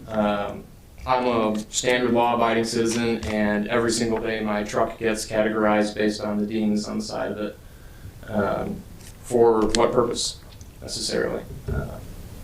There's, countless ends of data use that is being, I'm going to say, mispurposed by this safety system that I do find benefits for, I'm going to say, law enforcement. There's quite a few benefits for it. I just, however, think that the ongoing contract I know is coming up this summer for the council to review with flock safety, and I just want to say please think about the upcoming contract further and the continuation of the standard citizens thought process and how this program is being used, the hardware that is in the city. There's 4 or 5 cameras, I believe 4 on average. There's 2 6-corner locations that I live locally next to, and I drive by once just to go get groceries, and all of my data and information now I understand is only stored for X amount of days and supposedly not being kept, but that still takes resources to keep and store it. There's still endless opportunities, I think, for potentially the software and hardware to be used for better, but I think there's a lot of things wrong with the current company that has got the software running these cameras. There's several other cities locally in Illinois that have cut ties with flock, and I just would urge you, council, please to consider reviewing any data you have, anything that's concrete to say this may not be what our citizens want. We feel that our privacy is being invaded, and blatant civil rights are just being violated left and right by tracking what are supposed to be license plate scanners, but are capable of doing so much more. And I understand that data can be extremely useful in law enforcement, but that's also data that belongs to potentially us as the citizens then, is it not per se, even though it's a third-party entity?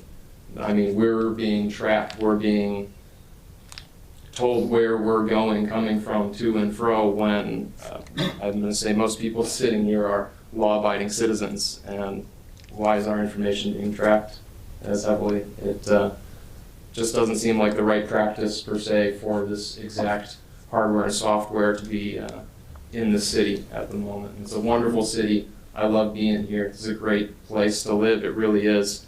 But it's sort of deterring when you see that much more hardware next to the stop sign saying, "We're watching. We see you." So, thank you for your time, Council. Thank you.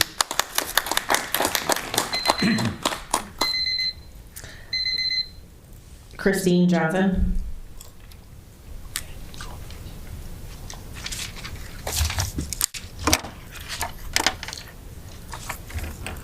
Good evening, everybody. Mayor, wherever you are, watching from afar perhaps, city council members, city officials. My name is Christine Johnson. With respect to the indefinite ban imposed on myself and 6 others in May of 2023 by Greg Pierbolt, CEO of the Joliet Area Historical Museum, I would like to again bring your attention to this matter. It is a fact that Mr. Pierbolt terminated and wrongly accused 7 individuals of crimes and imposed a ban that is unjust. The 7 individuals were exonerated from any wrongdoing or criminal activity by the Inspector General via his report issued in December of 2023. According to the Illinois Constitution, Mr. Pierbolt has violated the 14th Amendment rights of 7 individuals by depriving them, including myself, of liberty interest, which is the right to move and be in public spaces. The 14th Amendment of the Constitution also guarantees equal protection and due process, which we were never given. Of additional importance is the fact that only the state of Illinois or a representative of the state can permanently or indefinitely ban a person or persons from public state property, and only after receiving some form of due process. With respect to the intergovernmental agreement by and between the Illinois Department of Central Management Services and the City of Joliet regarding Joliet Correctional Center, signed in December 2025 by representatives of Central Management Services, IDOC, and the City of Joliet, the Joliet Area Historical Museum, and the City of Joliet are not representatives of the state, and vice versa. Section 26, paragraph H. The state leases the prison to the city, not JAHM. The city, not JAHM, leases the prison from the state. The purpose of the agreement is to provide the city with temporary possession and control of the prison, not the Joliet Area Historical Museum, and certainly not Greg Pierbolt. While Illinois is an employment at will state, Greg Pierbolt of the Joliet Area Historical Museum has the authority to terminate volunteers and employees at his whim for whatever reason. However, I now question, and so should you, Mr. Pierbolt's authority to ban any individual from public state property, including the old Joliet prison. Since Mr. Pierbolt took it upon himself to be the judge, jury, and executioner without any regard for the agreement or the Constitution, it would seem to be that the ban was unauthorized, is unlawful, and therefore unenforceable. Mr. Pierbolt alleges that the Joliet Police Department, through a cooperative trespass agreement with the Joliet Area Historical Museum, will arrest us for trespassing on public state property. Considering the information I have presented to you at this time, it is my sincere hope that the City of Joliet and the Joliet Police Department will provide the 7 of us with assurances, verbal and written, that we will not be arrested when we visit the old Joliet prison. Lastly, and I think it's worth mentioning, several of us have obtained our Heritage Quarter Destinations Tourism Ambassador Certificate.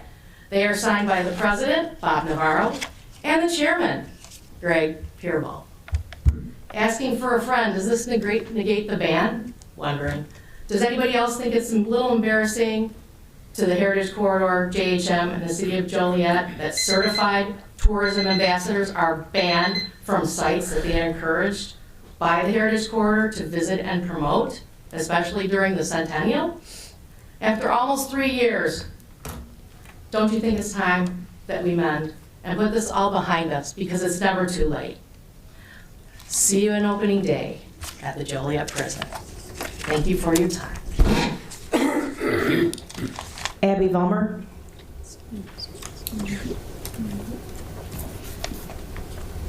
Hello, everybody. I think we're all getting tired here, so I appreciate you guys hanging on and listening to us. I'm here to talk about the data center, per usual. And excuse me if I'm all over the place. I worked with my kids all morning, and they seemed really excited. We had a 4-day week and did not want to get back to class. So I wanted to bring up a news article that's been circulating a lot. New York State lawmakers have introduced a bill that would impose an, excuse me, I stumbled over this word, moratorium, at least 3 years long on permits tied to construction and operation of new data centers. And this is just to they want time to see what effect it's going to have on us, on our communities, on everyone involved, on the infrastructure of water, all that good stuff. And they aren't alone. There's 6 other states proposing this right now, and there are both sides, Democrat and Republican, who are opposing this. Bernie Sanders was like, please don't do this. And then Ron Santos from Florida was like, please don't do this. We want water, and electric bills to not surge. So it is being spoken about quite a bit.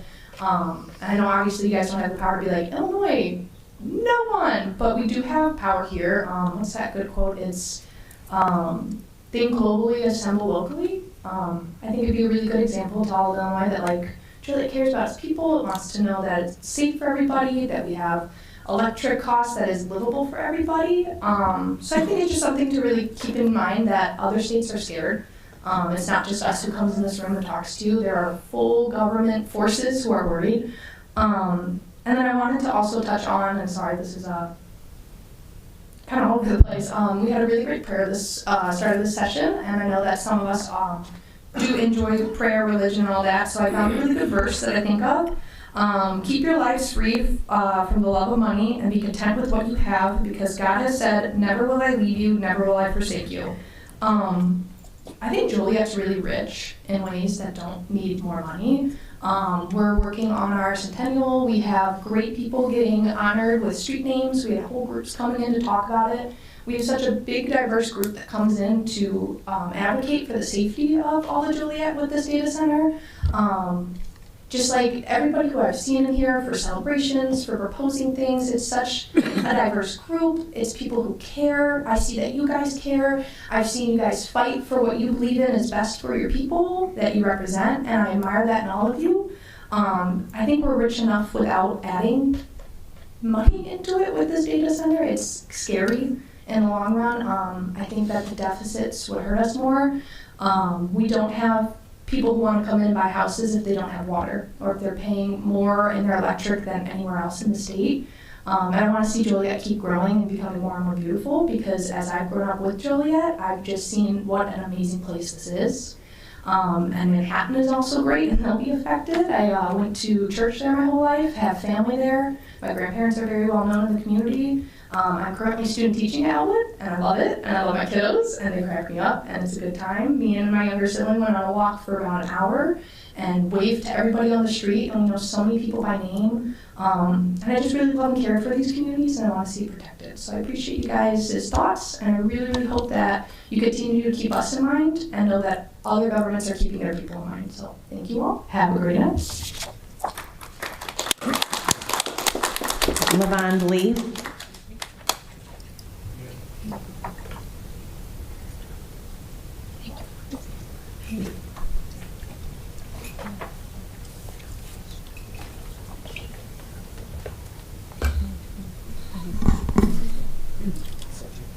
Thank you, City Council. Hello, City Council. My name is LeVar Lee. I represent an organization called All Rise, which is for people with disabilities who can't rise up out of a wheelchair. And it's something. I'm here today because the city of Joliet have failed the people with disabilities in wheelchairs. A lot of the curbs are not accessible to wheelchairs. They have holes where you cannot get up with your wheelchair. And most of them are downtown. From the new construction, they did not, they didn't straighten out the curbs to get up. One curb is right there, and, well, I'm not gonna go there. The businesses in downtown Joliet is not accessible for wheelchairs. Starting with Juliet's Tavern, the 158 Chop House, the new, brand new business haven't been there for 6 months. It's on Cass, I believe in Henderson, right next to the high school. I went there to buy groceries. The man told me that I have to come around the back to go in the back door where they do deliveries because it's a hump right there. You can't get in the store from wheelchairs. And that's unacceptable for people in wheelchairs. We already is not being behind the 8 ball, but we're being discriminated because we're in a wheelchair. We didn't choose this life. I didn't choose this life. It's just something happened. So I'm asking the city council to look into this, especially the curbs. I spoke to Sergeant Williams about a month ago on Cass and Ottawa, where the bridge is up. Most of the trucks are making a left turn, going down past the downtown library. Huge hole, huge hole. I didn't notice it because it snowed and it was kind of like a puddle there. I looked up, I'm on the ground, and Officer McClinton, which I'm not gonna go there, pulled over, picked me up out the street, got me up off the street in the wheelchair. I spoke to Sergeant Williams. They did patch that hole. It's a lot better than what it was, a whole lot better. But those trucks are making a left turn, they're tearing up the street, tearing it up. I'm talking huge holes. But most of the handicap ramps, it's got holes in it, so you can't get up. If you do too much, you're gonna fly backwards. I don't know what's going on in the city of Joliet, but people have no regard for people in wheelchairs. There's supposed to be a line in the street where you're supposed to stop to allow pedestrians and people with wheelchairs to be able to cross the street. They'll go all over, and then I have a slogan, really? Really? And then they'll try to back up, but then it might be a car behind them. You can't back up. You back up, you're gonna have a problem. So I'm asking the city of Joliet and the council to speak to the owners, and especially, I spoke to Bill, the owner of Chop Shop. In the city of Chicago, with the trains, they have a ramp. You just pull a ramp out and people can roll up. I asked them, maybe it's something you can consider. It's cheap, it's not very expensive. You just have a ramp where you can roll up. When I go there to eat, I have to knock on the window or call in advance to say, hey, this is Mr. Lee in the wheelchair. Can you come help me out? Sometimes they get busy. I'm out there banging on the window. Then they see me, come out. Sometimes it's a female come out. She can't really, push me in the wheelchair. She can, no bias with that. She can, but I should be able to go in there, eat like everyone else. So I'm asking the city council again to look into that. And especially, we have the hearing impaired on most of those stop signs. On the stoplights where it says, you can walk now. Well, maybe it's something we can do with the wheelchair people, because we really are in a state of mind. And then sometimes some of the people in Joliet, they say, let me push you. Well, that's not a good thing in Joliet to let someone get in back of you. That's not a good thing. Now you got somebody in back of you. Well, good luck with that one, to use that vulnerable. So with that being said, and my time is up, I would just like to ask the city council, especially officers, please look into that for the wheelchairs. It is very thin. Like I said, I spoke to Bill. He gave me the look like, but I gave him a look back like, you want to trade places? So with time been up, and I don't want to take up too much time. Please, everybody knows someone's in a wheelchair. This is a whole different lifestyle. Your whole lifestyle change. It does. And sometimes you get humiliated because people will go around you. People will give you a look like, get out of the street. Well, some of the sidewalks, again, it's a lot of bump. And with the construction, it's a lot of things. And I don't know who's in charge of, City Works. Someone moved a big planter on the corner of Clinton and Chicago State in the way of the ramp. You have to go on the other side and come in from this side to get to the library. I have no idea who put that big planter there. It couldn't have been moved by no means because it's full of dirt. So I'm asking City Council and everybody to just kind of look into that and keep that in mind because we will rise. All rise. So again, thank you for your time. My time is up. Thank you, City Council, and please look into that.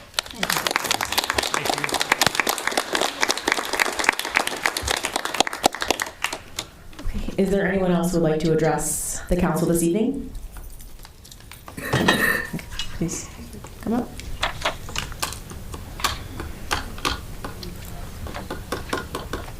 All right, hello, good evening. I'd just like to keep this very, very brief. We continue coming back to speak on the same issue. I know that at some point within the close future, we'll probably come to a vote into further consideration about the data center, and I please just ask you again, don't just hear us talk, listen to what we have to say. In every single meeting that I've come to, I have not heard one person in any way, shape, or form give any kind of positive comment or hope towards these data centers, or the one that is looking to be put into our area. No one that I know, no one that I've heard speak in any meeting here has ever had anything positive to say. Please keep that in mind. Please listen to what we have to say in our concerns. And past that, thank you. Have a wonderful day. Thank you.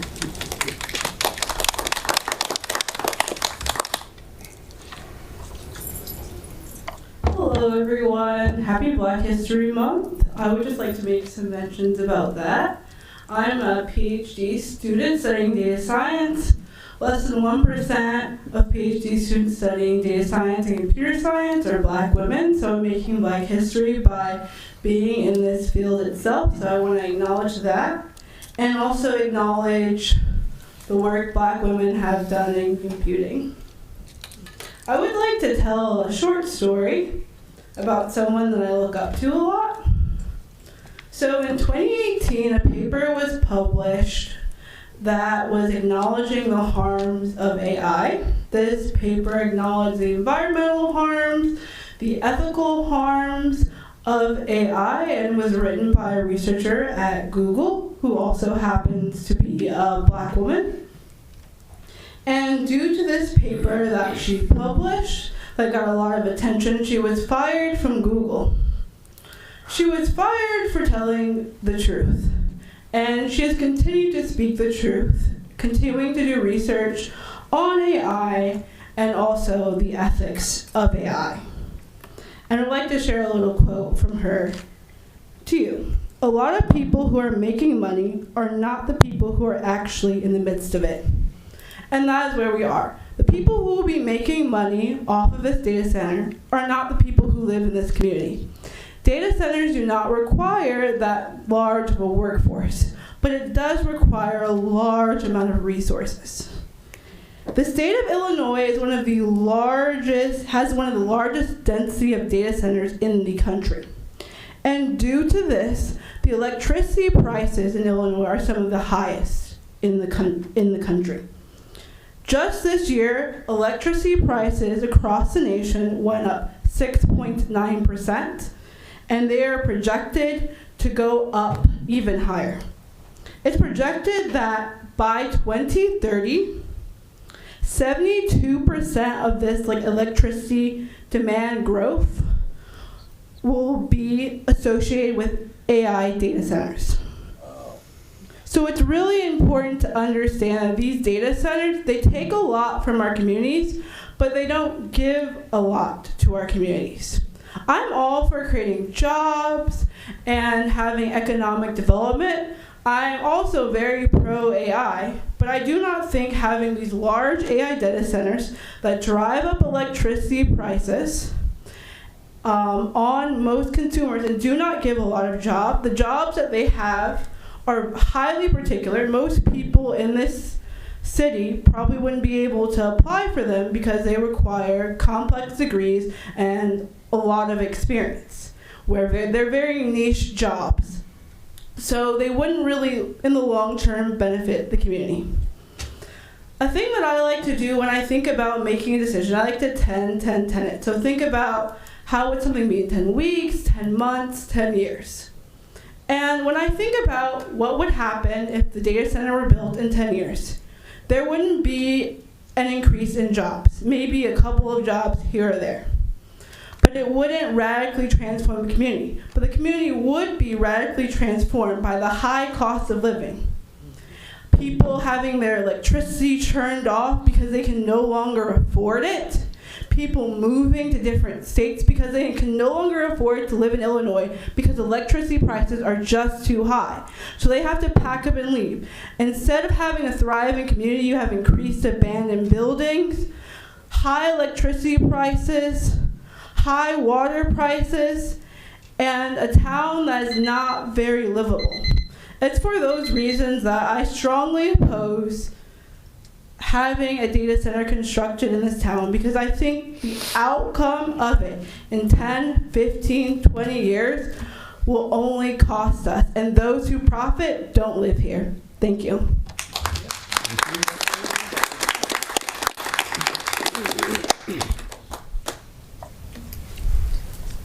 Hello, Mayor, wherever you are, Council. I'm hoping I'm the last person, but I'm just a concerned citizen of Joliet. I'm here because I have complained about a lot of things to the mayor, which he also knows about, to Suzanne. I know we came up with different things to try to solve this. I live in the new homes that are off of Water Edge, off of Wallace and Water Street. We have coyotes. We have coyotes that comes through the neighborhood where the children play. I've seen them come up. I had to tell the parents, get your children out of there. Move them right now. The coyotes come up through the apartments, come up through the homes. They're not just one. The fire, when the siren go on for the first of the month, they come out, 20 of them came out. I couldn't take the picture of them because we were so astonished of them. We were looking at them. We was like, wow, do y'all see this? All of us came out. We couldn't take a picture so we could show you all. They came out howling for the siren. And they're still there. They have a little hideaway back there. It looks like a little thing that you go back there. The kids used to have it back there to play. We stopped the children from going back there because now the coyotes are back there. I am a concerned citizen. Concerned about the tire place that is off of Allen. It has odor comes out from there. They have trucks that comes through there. We stopped the trucks from coming through the back alley because they think it's a street. It's not. It's no longer a truck. We have trucks that says no trucks allowed. Trucks drop off particles off the tires that they have the rubber. Loose rubber comes off. They comes down Water Street. They go down Wallace. Loose rubber falls off. Sometimes it gets the smelling so bad. I have asthma. Some of the neighbors said, do you smell it? They call it. I said, yes, I smell it. It stank. But sometimes it blocks off the parts of the street Allen. It blocks off where people can't go through. So I have talked to a couple people. We're going to see what they're going to resolve and look at this. And it needs to be addressed. I've been there for 9 years. And even at the end of Water Street and McDonald's, it's been 5 or 6 accidents. At nighttime, I called the mayor, talked to him, I talked to Susanna, I even called the electric company. I keep calling them. They haven't came out. They asked me, was this the color of the electric thing? I said, it's brown. They haven't came out. When you turn that corner, I almost hit the fence. When you turn that corner at night, you cannot see. It is pitch black coming from McDonald's onto Water Street. It's very dangerous. A couple of people I know had accident. I come through there and I ain't not having an accident. I almost had an accident. So it's concern. I'm a concerned citizen. So I hope that you can address this because I don't want to see nobody get, physically or really bad hurt there. And I know that they said maybe that this is not our concern, but if it's the electric company, I've been calling them. I got no result. And nobody talks to me about it. And I called because they told me, the police department told me to call, and I called. So if somebody can call the electric department, because I've been calling, and I'm very concerned, for safety benefits. And I thank you for listening to me.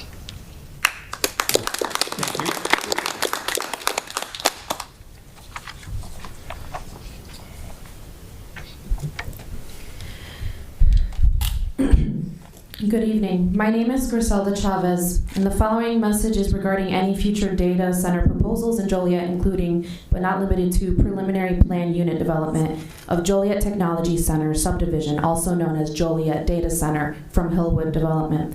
I'm a lifelong resident of Joliet, and I'm concerned about the 795-acre data center and Hillwood Development's attempts to construct an annexation agreement and their insulting attempt to create a website with propaganda for the data center with its flashy buzzwords claiming the jobs and broken promises it will bring Joliet residents in the long run. Data centers often promote their construction jobs as massive, long-term job creators for local union-affiliated workers. However, investigations and labor advocates indicate that these claims are frequently inflated, with the industry using several tactics to mislead the public about the true scope of union jobs. Here are a few ways they mislead people about union jobs. They confuse construction with permanent employment. Data centers highlight the thousands of workers on site during 2 to 3 year construction, or in this case, 5 to 7 year construction phase, often using union labor, but fail to emphasize that once built, a facility may only employ a few dozen permanent staff. They also inflate local hiring figures. While promising local union jobs, developers often rely on out-of-state contractors and non-local union members to fill positions, rather than hiring from the immediate surrounding community. Research shows that the investment required to create a permanent data center job is nearly 100 times higher than in other industries, making them a poor investment for job growth, despite high tax subsidies. They also tend to use white-ticket non-union labor. In some cases, to meet high labor demand, unions have allowed non-union workers to pay dues to work on projects, which can undermine the goal of creating permanent, high-standard union jobs. Also, there's revolving door construction teams. Data center projects are often phased over many years, and a company might claim a project creates thousands of jobs, when in reality, the same construction crew is just moving from one building phase to the next in a continuous cycle, rather than creating new and additional jobs. New research from the environmental advocacy group Food and Water Watch demonstrates that common claims of robust job creation from the ballooning data center industry are grossly inflated. The research, based on historic data center hotbed in Virginia, finds that as few as 23,000 people likely held permanent jobs at data centers throughout the U.S. as of 2024. This represented about 0.01% of all employment across the country, while at the same time the industry consumed more than 4% of all electricity usage. The research goes further, finding that the investment required to create permanent data center jobs in Virginia, for example, was greater than what was required to create a job outside of that industry. The largely unregulated data center industry booming across the country due to unchecked emergence of artificial intelligence endeavors is already causing numerous environmental, social, and economic harms in impacted communities. This includes skyrocketing electricity for families and serious threats to local drinking water. Yet the industry regularly claims that its impact on hosting communities is beneficial due to robust permanent job creation that it brings. There is new research that disproves these assertions. People know that data centers are wreaking serious economic and environmental havoc across the country, and people are already experiencing many harms of unchecked, profit-hungry industries like those attempting to come to Joliet. If we look at the big picture, energy demand is only going to increase. And in a letter sent to Congress last month, more than 230 national, state, and local organizations from across the country called for a full national moratorium on the approval and construction of new data centers.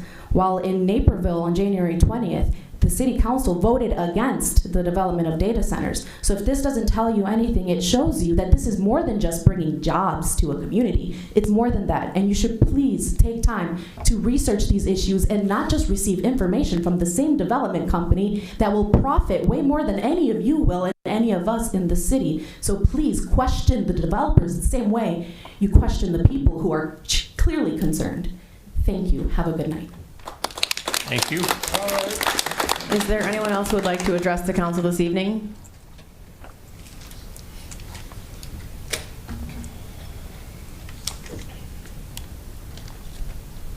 Hello. I just wanted to start by saying I may be a newer resident of Joliet, but I have the privilege of working with many not-for-profits in the area, and I care deeply about this community. I'm not going to belabor the points that have already been made, apart from, bringing another example. I don't know if people recall the ice raid that happened at, I think it was a Kia factory that caused many, I think, South Korean engineers to be detained, but that's the reality of, the situation. They're specialized workers now in a lot of these jobs that previously could have been filled by people that are in our community that can't be filled anymore. We've talked about how many construction jobs are going to be created. Like people have already said, it's not going to be from here, at least a lot of them. So I think at the same time what needs to be considered, and I was hoping that the mayor would be here because I know this is one of his main goals is a renewed downtown. What is discouraging, especially as somebody that has recently moved to the area, is I don't see a real reason to stay if my quality of living is going to go down so much. I think it's going to detract from any new businesses that want to move into the area, and I think it would be a very short-sighted decision to approve the data center. That's all I want to say. Thank you. Thank you. Is there anyone else who would like to address the council this evening?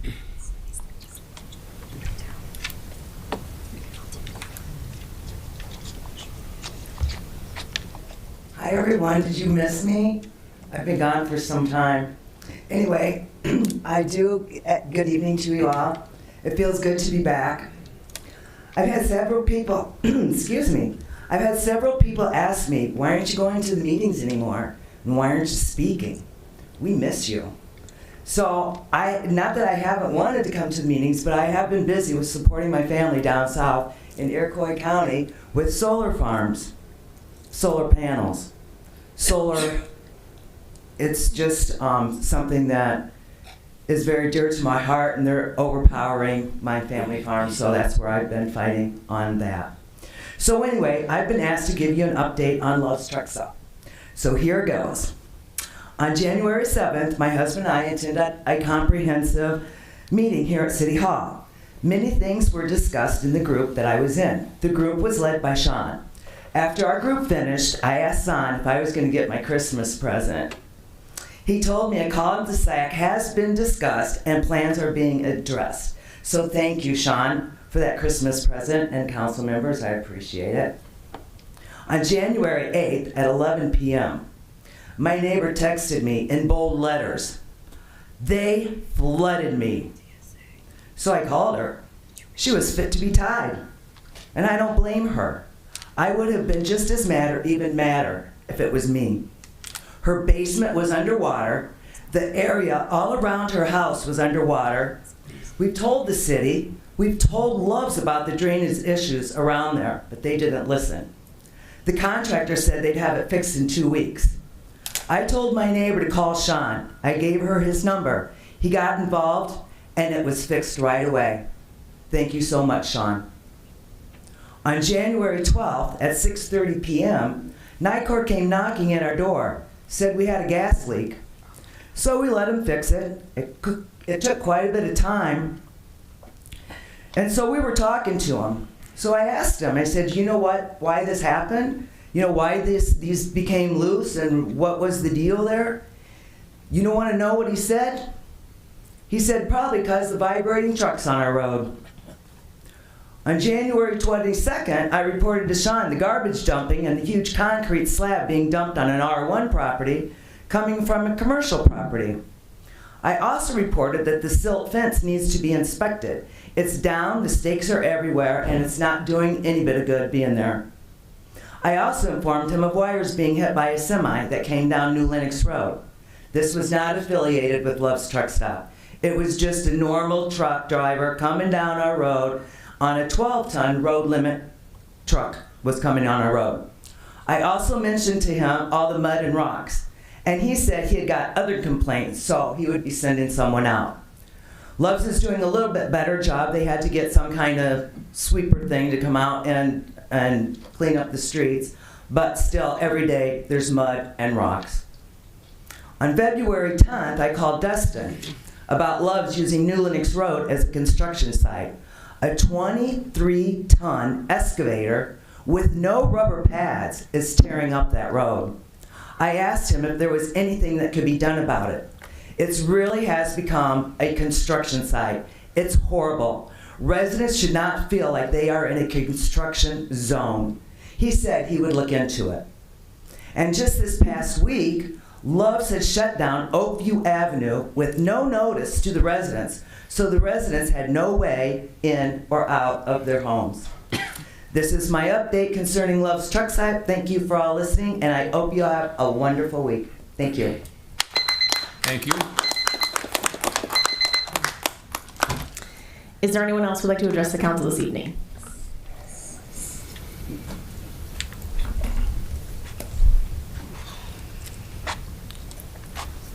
Everybody, in regards to all this, in regards to all these data centers have been popping up everywhere in the U.S. and in the world and everything. You know, I see more of this AI stuff, and when I think of AI, I see things with AI on the internet and everything, when you look on my phone and everything. I'm seeing, you know, we know what AI stands for, it's artificial intelligence, ain't real.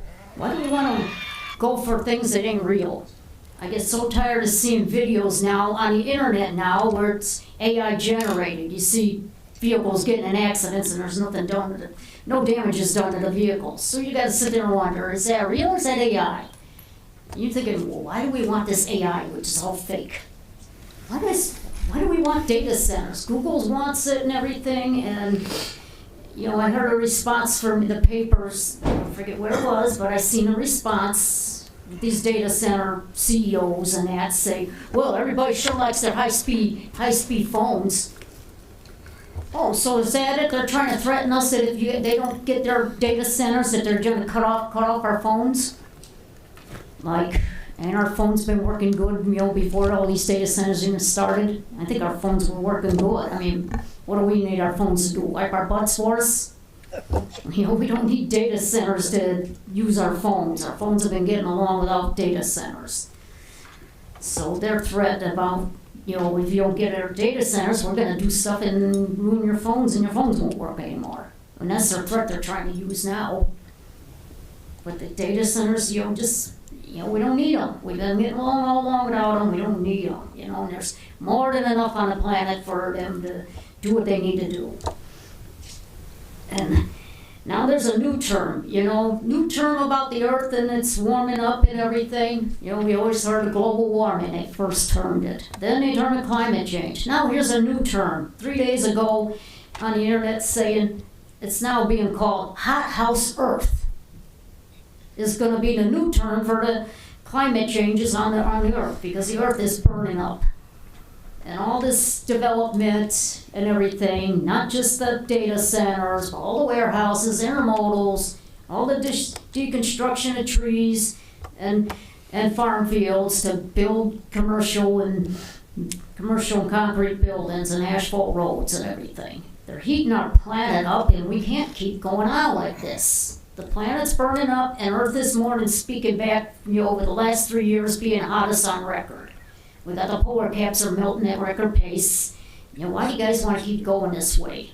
You know, the Earth's gonna burn up and catch on fire, and you guys don't see it. You guys should be worried about it. And lastly, I want to thank Jesse Jackson. When I heard of his death, I was in tears because as a young person, that's all I heard growing up is hearing Jesse Jackson words being mimicked and everything. And what Jesse Jackson stood for in trying to carry on Martin Luther King's quest of giving equality to the blacks. And when I was young, I see the blacks struggling, trying to get their freedom, you know, get their recognition they deserve equality. And even in today's world now, the blacks are still struggling to get that. Because now we're seeing like where the Hispanic population has overtaken them and the Hispanics are getting more help from the government than the blacks are. So the blacks still, I've talked to black truckers and black people, how they are just so still depressed and everything because of the fact they can't get what they've been fighting for since Martin Luther King's days and everything. Since they've Abraham Lincoln ended slavery, that blacks have been trying to get their deserved justice. We gotta give it to them. Let's carry on Jesse Jackson's legacy and Martin Luther King's legacy, please. Thank you. Is there anyone else who would like to address the council this evening? Okay, seeing none, we'll move on to mayor and council comments. No comment. Nothing. Oh, yeah. I have two very important items. I have a constituent family that is looking for a living kidney donor. This is a wonderful man in my district. His name is Robert Pelkin. He's faced some serious health issues. He has actually he's been a foster dad to over 30 children, and his last 3 placements he's adopted 3 boys, 10, 10, and 11. He has stood by his wife through cancer. He brings joy to thousands of kids by volunteering Santa and the Easter Bunny for other foster family productions. He's created so many memories over the years, including welcoming his first grandchild December of 2025. The family is very desperate. This is critical mass for him. His name is Robert Pelkin. I do have his permission and his family's permission to let everyone know to call Janet Pelkin. The number is 815-557-0139 for anyone that's interested in being tested and being a living donor. So thank you very much for that. And then I just want to make a statement to everybody here and everybody listening regarding the proposed data center. No elected up here has chosen the level of transparency in this process. And none of my fellow council members, I'm sure, would choose to hide any data center plan documents, much less the entire plan itself. How can you conduct a data center meeting and expect our residents to have any well thought out, intelligent questions without seeing the plan? I want transparency for our residents, and I will accept nothing less. Our residents deserve to know what it is and what will happen in their city, much less their own neighborhoods or my district. I've asked for this publicly, I've asked for this privately, and now I'm demanding transparency. And I'm not up here to make friends. This is actually what I was elected to do, to bring the voices of my district. And my phone rings day and night. Literally, I get calls in the middle of the night on this. But nobody sitting up here that's elected made the decision to send out 1,300 pages of almost fully redacted documents. None of us had that decision up here. So I am asking for transparency. I want transparency. The residents deserve transparency, and then maybe we can all move forward. Thank you.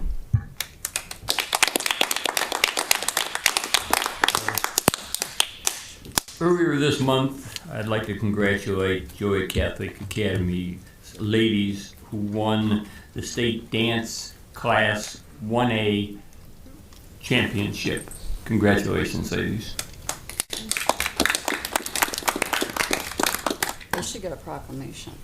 However, I wrote a little bit of red today because February is Heart Month and our hearts are red.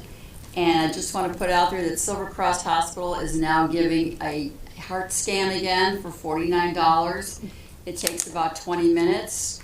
And the last couple times that I did recommend this, not only did I save my husband, but a couple other folks had called me and said, thank you so much. My heart was totally black. I was on borrowed time, can't even say that.